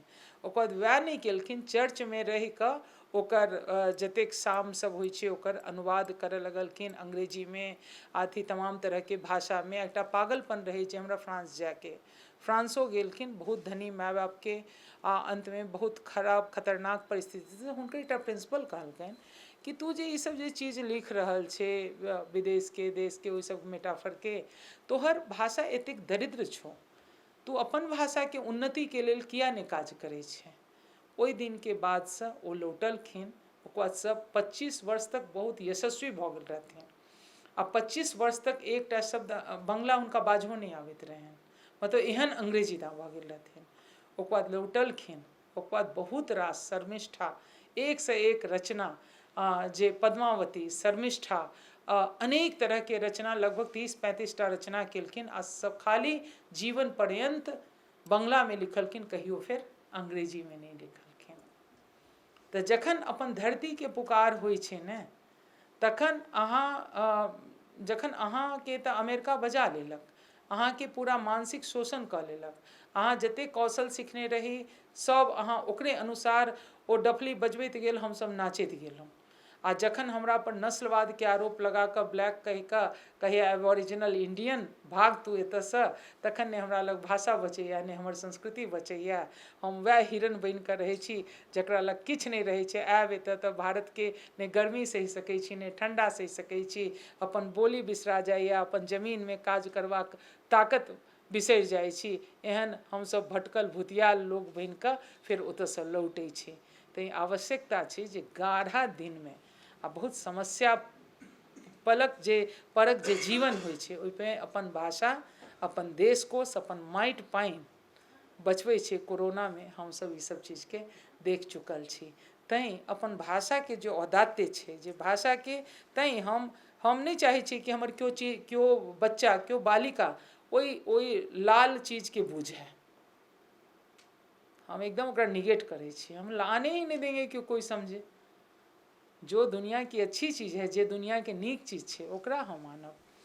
आ दीपे जी के एकटा कविता जे हम हिनकासँ मंगने रहियनि तऽ हमरा ई मोबाइलमे देने छली, शायद अहाँके बातके बहुत अथी श्राप कविताके नाम छै। आर फेरो एक दिन सबटा स्त्रीके श्राप देल जायत, चिड़ै बनि जयबाक ओ माथ झुकौने सहर्ष एकरा स्वीकार कऽ लेत। हमसब बनि जायब सामा, किन्तु हमर सभक पुरुष किन्नहु चाकब नहि बनतैथ। हुनकर भीतरक प्रेम मरि चुकल हेतनि, ओ देखैत रहितैथ बस हमर सभक पाँखिके उगैत। तामस सब फनकैत ओ झपटि कऽ ओकरा नोचै चाहतैथ, तोड़ै चाहतैथ डैनाके, किन्तु हम चाहब जे हमरा सबके प्राप्त भेल घृणा फलीभूत होय। हम सब एक संग उड़ि जाय बन दिस, अपन चोंचमे भरने सहस्त्रो बियाके, जकरा हमसब रोपब बंजर होइत पृथ्वी पर। धीरे धीरे फेरसँ एकटा सभ्यता बसत, हरियर धरती फूलसँ भरि जायत। हम मादा सुनायब ओकरा अपना लेल लिखल सोहर बटगबनी 12 मासा। सृष्टि हमर बनाओल नव धुन पर नाचऽ लागत। आब हमसब निर्भीक भऽ कऽ जियब, प्रताड़ना पीड़ाके बिसरि कऽ अपन पानि वन जमीनक संग। आओ हमसब श्रापक प्रतीक्षा करी। बस धन्यवाद। आब हमरा बुझाइया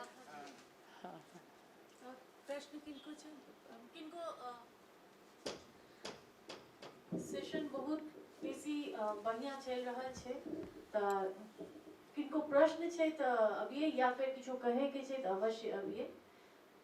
एतऽ सब छथिन, अपने सब बैसल छियै। चूँकि कविताके विषय पर हमसब चाहबै जे अहाँ सब किछो कहिए, तकर बाद आभाजिए तऽ किछो कहिए। नहीं, हमसब चाहबै ओ एकटा स्त्रीके रूपमे एकरा सुनि रहल छथिन आ एम्हर कते ग्रहण भेलै है, हम से जानऽ चाहबै। क्यों आगू अभी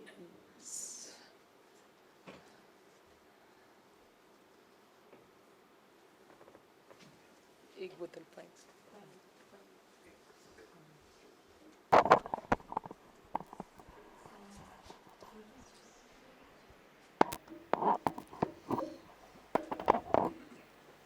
बहुत विन्याससँ जे छै से बहुत दिन पर वन्दना जीके सुनबाके अवसर भेटल जे छै से, और संवेदना आ बुद्धिमत्ता जे छै के जोड़ि कऽ जे इंटेलेक्चुअलिटी जकरा कहै छै, मतलब जे एखन वर्तमानके जे जेना परिस्थितिकी ई सबके बात, इन्वायरमेंटके और ई सब चीजके जे छै से इकोलॉजी, इकोकल्चर अथी सबके जे बात भऽ रहल छै, विश्वमे के जे चिंता सब छै बहुत रास, केना बीजके जोगा के राखल जाए, केना जंगलके बचा के राखल जाए, केना संस्कृतिके बचा के राखल जाए। ई तीनटामे हम कहलहुँ एना बहुत रास बातके भऽ सकै छै जे एकरा सबके जे छै से संरक्षित करब जरूरी छै। एहिमे ककरो जे छै से तऽ हमरा नहि लगैए कि जे ककरो मने कोनो एहि लेल विमत हेतै। ई अलग बात छै जे एकरा के नहि बचा रहलै, या एकरा बचबैमे जे छै से नहि बचबैमे के सब सहयोग कऽ रहल अछि। आइ जे स्थिति उत्पन्न भेलैए एकर, तऽ ताहि लेल जे छै से ई संहार एकर के कऽ रहल छै परिस्थितिके, ताहि पर सेहो दृष्टि जे छै से रखे। ओहो एकर जे फ्रेंड और जकरा कहै छै एनिमी, दुश्मन और दोस्तके सेहो पर जे छै से ध्यान रहबाक चाही, जे छै हमरा लगैए ई आवश्यक छै। एहि दुआरे जे ई जे नहि बचतै तऽ सीधा जेना अहाँके वंदना जी कहै छै जे मनुख नहि बचतै, मनुखके जे छै से कल्चर आ सब चीज पर जे छै से जरब पड़लै। ई एकटा बहुत पैघ वैश्विक और भारतीय और दोसर बिंदु जे छै से जे वंदना जी कहै छथि कि जे ई जे हमर जे मिथिला अइ, हमर जे जड़ि अछि, हमर जे रहन सहन अछि, हमर जे संस्कृति अछि, ई हमरा ओकरासँ ई जे वैश्विक जे अछि जे आबि रहल अइ तकरा बुझबामे हमर रहन सहन आ ई संस्कृत सब जे अछि, जे ओना हम ओकरा छोड़ि रहल छी, ते हम ओकरा नहीं बुझि पाबि रहल छी। जे ई चीज हमरा कहैके जे ई चीज जो हम सबटा संलग्न रहितहुँ अपन जीवनसँ, जीवन प्रसङ्गसँ, अपन प्रकृतिसँ, अपन सब चीजसँ जे छै, तऽ ओहि अबैवला आफतके हम बुझि सकितहुँ। तेँ एकरा संरक्षित कऽ कऽ राखब जरूरी छै। मतलब अपन ओकरा संरक्षित कऽ के रहल है तो स्त्री कऽ रहल, स्त्री साहित्यकार कऽ रहल छथि। मने एकर कविताके माध्यमसँ जे छै से जे बात अहाँ मने कहलियै ने उदाहरण दऽ कऽ, से ई बात छै जे छै से हमरा लगैए जे एकरा ई तऽ नेचुरल बात छै। एखन तक जे मिथिलामे जे मानल गेलैए, एखन चेतना समिति विदुषी भारतीके जयन्ती शुरू भेलै, तऽ हमरा अथीमे गवर्नर साहब सेहो आरिफ मोहम्मद खान साहब आयल छलाह। ईसब तऽ एखन भऽ गेलै कि आब कि जे विदुषी मानैएके व्यवस्था स्त्रीके से नहि छलैए मिथिलामे। जे छै से संस्कृतिके संरक्षकके रूपमे जे छै से अहाँ ओकरा मान्यता दैत रहलिए, जे छै से जे ई घर आँगनके लोकधाराके, लोक संस्कृतिके, अरिपन पुरहर फलना चिलना, विद्यापतिके गीत अपन गलामे संरक्षित कऽ कऽ रखली, ई नहीं रखितथि स्त्रीगण सब तऽ आइ विद्यापति गीत लुप्त भऽ जैतै। और सबटा क्रेडिट दै छियै, लेकिन ओ क्रेडिटके एकटा सीमामे बान्हि दै छियै। जी संस्कृतिके अपन एकर संरक्षक एकटा सीमामे बान्है छियै। लेकिन जेना ई विदुषी छथि, ई बात जे छै से एखन तक कहै लए विदुषी गार्गी भारती या दुनिया जहानके ओ सबटा गप छै कहै लए भेलै मने। लेकिन एखन तक ई चेतना समितिमे ओ निशा मदन झा जीके हम ई क्रेडिट देबनि आ ओ कहबो केलखिन, ई हमरा बड़ा बढ़िआँ हम कहबो केलिए जे छै। तऽ वंदना जी सन विदुषी एहिठाम विदुषी के हेतै हम पूछै छी। जब वंदना जी सन विदुषी से स्त्रीके जे ओ संस्कृति जकर हम दोसर पक्षके कहलहुँ, जेना पुरुष सब जकरा नहीं ध्यान देलखिन रहै, तकरा जोड़ि कऽ जे ई मतलब एकरा प्रस्तुत कऽ रहल छथि केलनि एहिठाम, तऽ ई बहुत बढ़िआँ गप छै। जे छै से हमरा लगैए जे एहि हिसाबसँ एकटा नव एहि रूपमे ध्यान जे छै से आरो बहुत रास एहिठाम तऽ एखन 3-4टा उदाहरण कहलनि हैं जे हिनकर सबके कविता सबमे जे बहुत रास और कविता सब, बहुत कवित्री सब जे छै से सब लिखलनि हैं। और ओकरा एकर एकटा परम्परो रहल कविताके जे पहिने जे हिसाबसँ जे सब ओ लिखलनि हैं। लेकिन ई विदुषीवला परम्पराके सेहो जे छै से शुरुआतमे एकरो सेहो हेबाक चाही।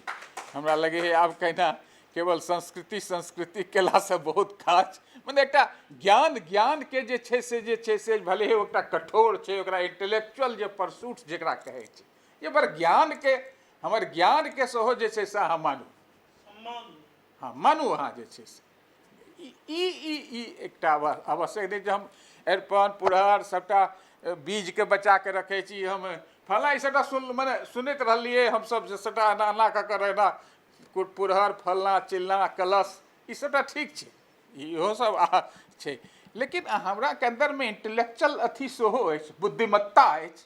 आ बुद्धि के हम उपयोग करके, ज्ञान के उपयोग करके, अध्ययन के उपयोग करके अहाँ के पूरा संसार में हस्तक्षेप कर सकै छी, संसार के समस्या सब में हस्तक्षेप कर सकै छी, हम परिवार में समाज में सब में हस्तक्षेप कर सकै छी, से जे एकटा अगुआ वाला नेतृत्व वाला जे गप छै से जे छै से हिनका सुनैत से हमरा लागल है ई बहुत बढ़िया बात छै।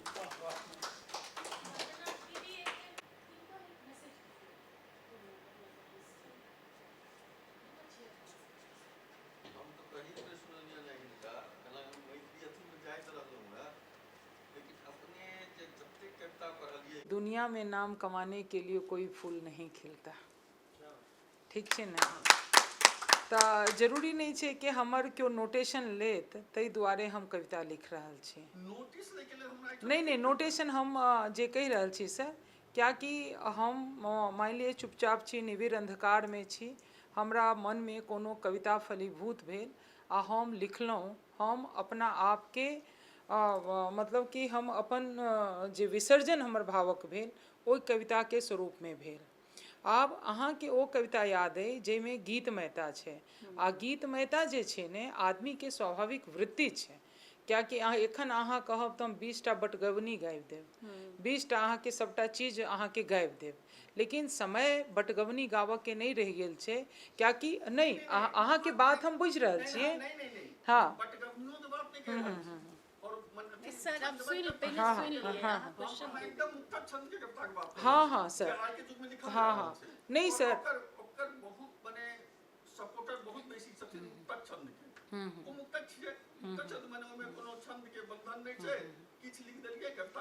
सर एकटा हाँ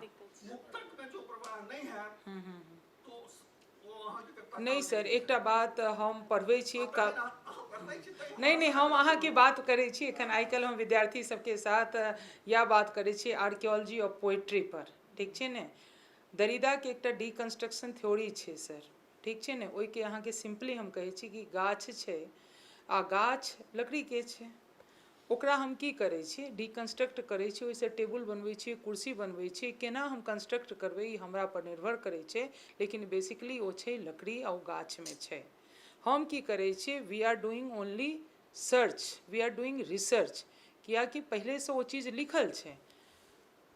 पोएट्री आर्कियोलॉजी ऑफ पोएट्री कहै छै, रीति सिद्धांत में कहै छै कि रीतिरात्मा काव्यस्य, आ रीति के बात कहै छै कि जे रीति से अहाँ चलब, रीति के पदबंध से चलब तखने कविता हैत, ठीक छै ने। तऽ जखन ओकरा हम बांधि दै छी, की छै कि शब्द सबटा छिटकल छै, सब लग सबटा शब्द छै, हम ओकरा एकटा फॉर्म में बान्है छी, ओ कविता बनि जाइ छै, ओ एकटा फॉर्म में बान्है छथिन, ओ कहानी बनि जाइ छै, कविता पहिले से छै।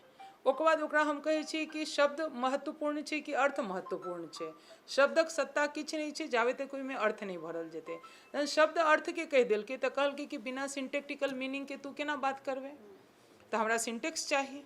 आब हम अभी हितान्वयवाद और अभिधानवाद के बात करै छियै, आब कहै छी कि बिना ग्रामर के तू कोनो चीज के सिंक्रोनाइजे नहीं कऽ सकै छै, तऽ फिर हम की कहै छियै, हम सब की कहै छी कि we are living in a structure, we are living in a square.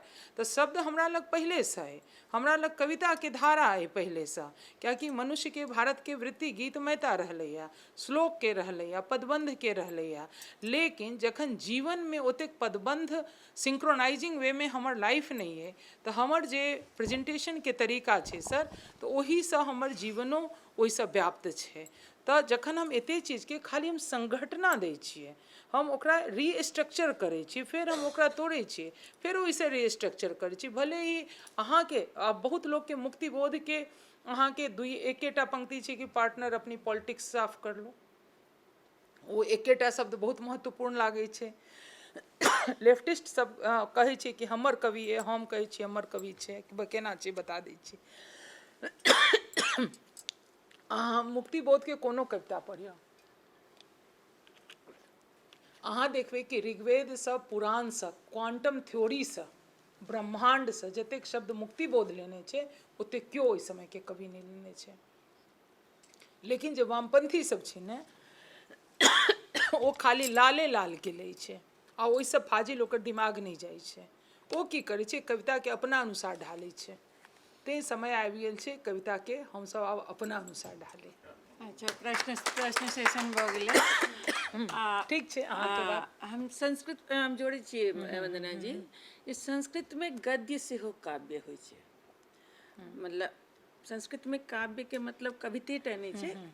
तऽ अहाँ जे गप केलिए ओ IKS बेस्ड भारतीय ज्ञान परंपरा, जकर कि आइकाल्हि बहुत बेसी चर्चा भऽ रहल छै, ओहिपर अहाँके चर्चा भेलै। आ सबसँ पैघ जे गप छै जे ओ कवित्व, ओ गद्योमे देखबै, पद्योमे देखबै, चंपूमे देखबै, नाटकोमे देखबै, ओ कवित्व चीज ओतऽ छै। ओहिठाम अहाँ 3टा चीजके जरूरी बुझलिए: परंपरा, ऐतिहासिकता और जे व्यक्तिगत मेधा छै।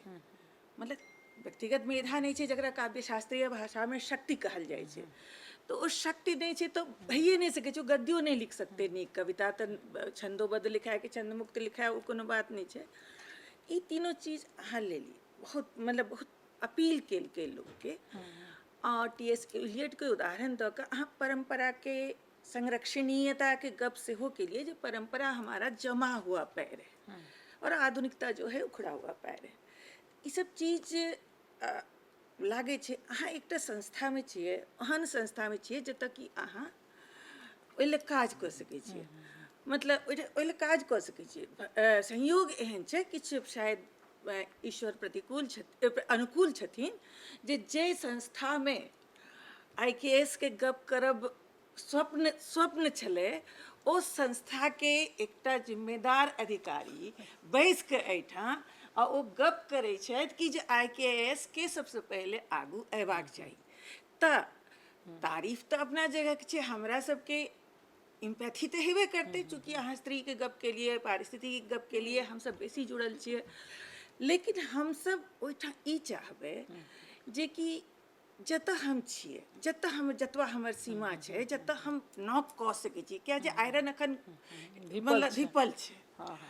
तऽ ओहि जगह पर वंदना झाके की भूमिका रहतै? हाँ, ई सर भगवानके हम कहै छियै कि भागवतिक कृपा छै। आ एतबे एकटा हम अहाँके आश्वस्त करब कि अहाँ ईंट पाथर रोड़ा लोहा JNU सँ ककरो पूछि लियौ। बस एतबेटा कहब कि ओ सब पूरा ठीकसँ चिन्ह गेल छथि हमरा। आ ककरो हिम्मत आ औकात नहीं छै कि जे हमरा बहुत बड़का बड़का कहै छै ने कि बड़का बड़का गेला तऽ मोछवला एला, तऽ ओ ठीकसँ बुझि गेल छथिन। आ सबके जे बोली बानी छै ने, जतेक छलथि हेँ, एखनो छैते सब जे छै हमरा लग अइते देरी। अब वो देखियो, हम कहै छी, हम राइतेमे कहने रही कि जा पर कृपा राम की हुई ता पर कृपा करे सब कोई। हाँ, नहीं ओ सब सबटा छै। देखियो सर, एकटा बहुत अपना सब मैथिल, अपना सब घरक लोक छी। एकटा छोट छिन बात हमरा माँ बच्चामे कहने रहे। हम घरमे 5म बच्चा माँके, 3टा बहिन 2टा भाय, सबसँ छोट हम। तऽ हमर जखन जन्म भेलै तऽ तेसर बेटी आ 5म बच्चा माँके। तऽ माँके कनिक लाज लागै, माँ हमर बहुत स्मार्ट, बहुत आधुनिक घरके चरौतके, और बहुत सुंदर, बहुत माया दिनमान, और रोनाल्ड रीगनके बात करऽ वाली, एहि सब तरहके हमर माँ। तऽ हमर माँके बहुत लाज भऽ गेलै जे 5म बच्चा हमरा भऽ गेल। आ माँ ओहि समयमे हमर कनि बहुत मॉडर्न ओहि तरहके रहै, बाबूजी सबसँ बहुत मॉडर्न। तऽ हमर बाबा एलखिन पशुपतिनाथ मन्दिरसँ।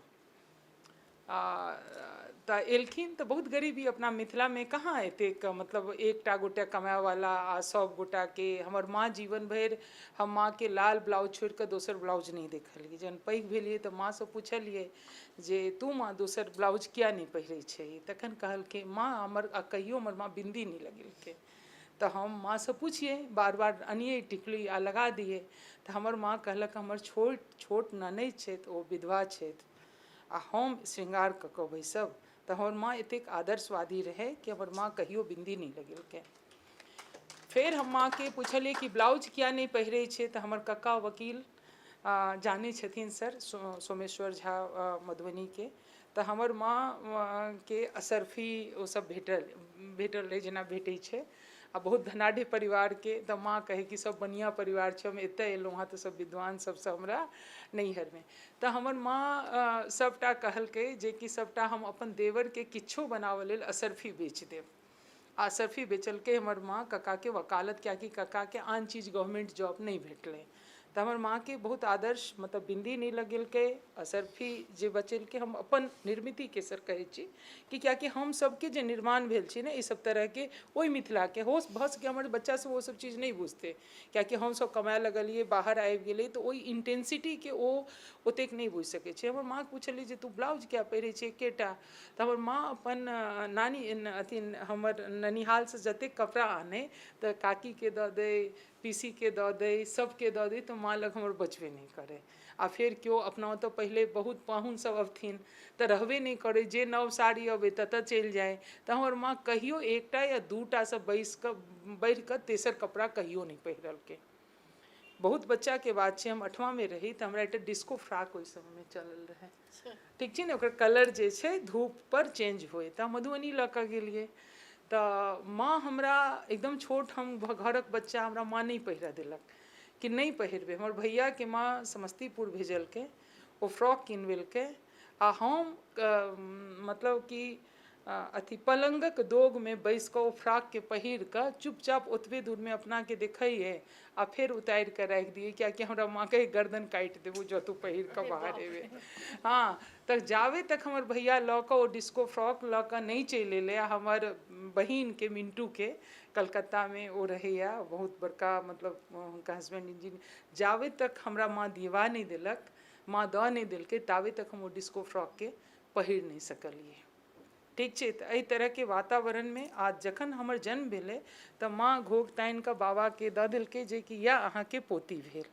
तऽ हमर बाबा कहलखिन, बाबाके ओ अथी मन्दिरमे एकटा पेन भेटल रहै प्राङ्गणमे, तऽ कहलखिन कि हम पोतीके की मुँह दिखाई देब, लक्ष्मी एली है, तऽ हमर छाती पर ने ओ पेन धऽ देलखिन कि एहिसँ ई हमर पोती ने बहुत विदुषी हैत।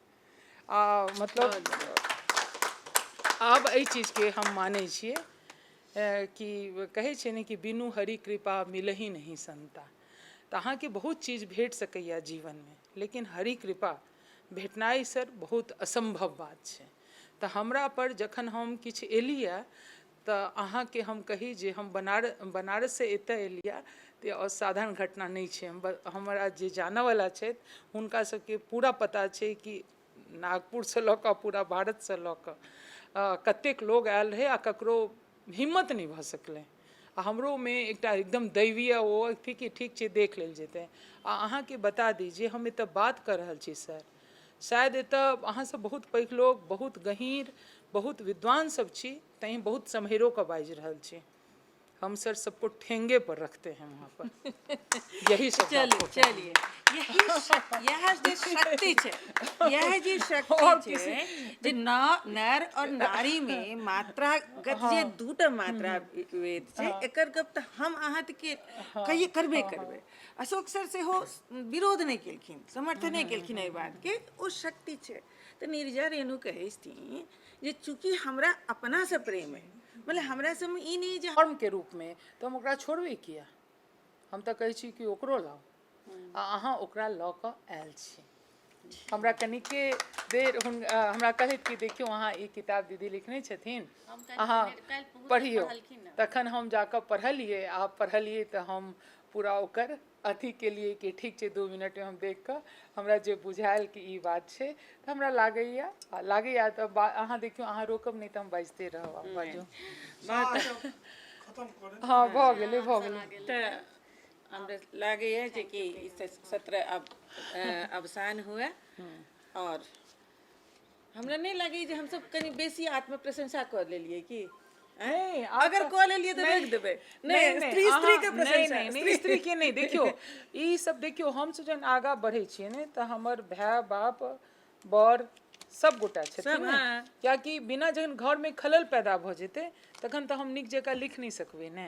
हम एतऽ एलिए तऽ हमर बड़ बाबू टिकट कटेलखिन तखन एलिए, आ घरमे हंगामा मचि जेतै, कनि मनि होइ छै, लेकिन फेर चलि गए, अच्छा ठीक से पहुँच गई ना। अपना ओतऽ बहुत पुरुष जे छै अपना ओतऽ कनिक ओकर स्वभावमे ने लावण्यता छै, अथी नहीं छे, मतलब आन ठाम के जगह। चलो हाँ, एकर आवश्यकता छले सेशन के समापन पर एकर आवश्यकता छले कि फिर पहुंच गई, खाना खा ली, अच्छे से दवाई खा लेना। तो आप जब वहाँ से मानसिक रूप से सही रहते तब नहीं इतना बोली आप सुनते हैं, नहीं रहेगा तो कैसे होगा। तो धन्यवाद, अहाँ सबके गोड़ लागे छी, जे गलती सती भेल माफ करो। ठीक छै।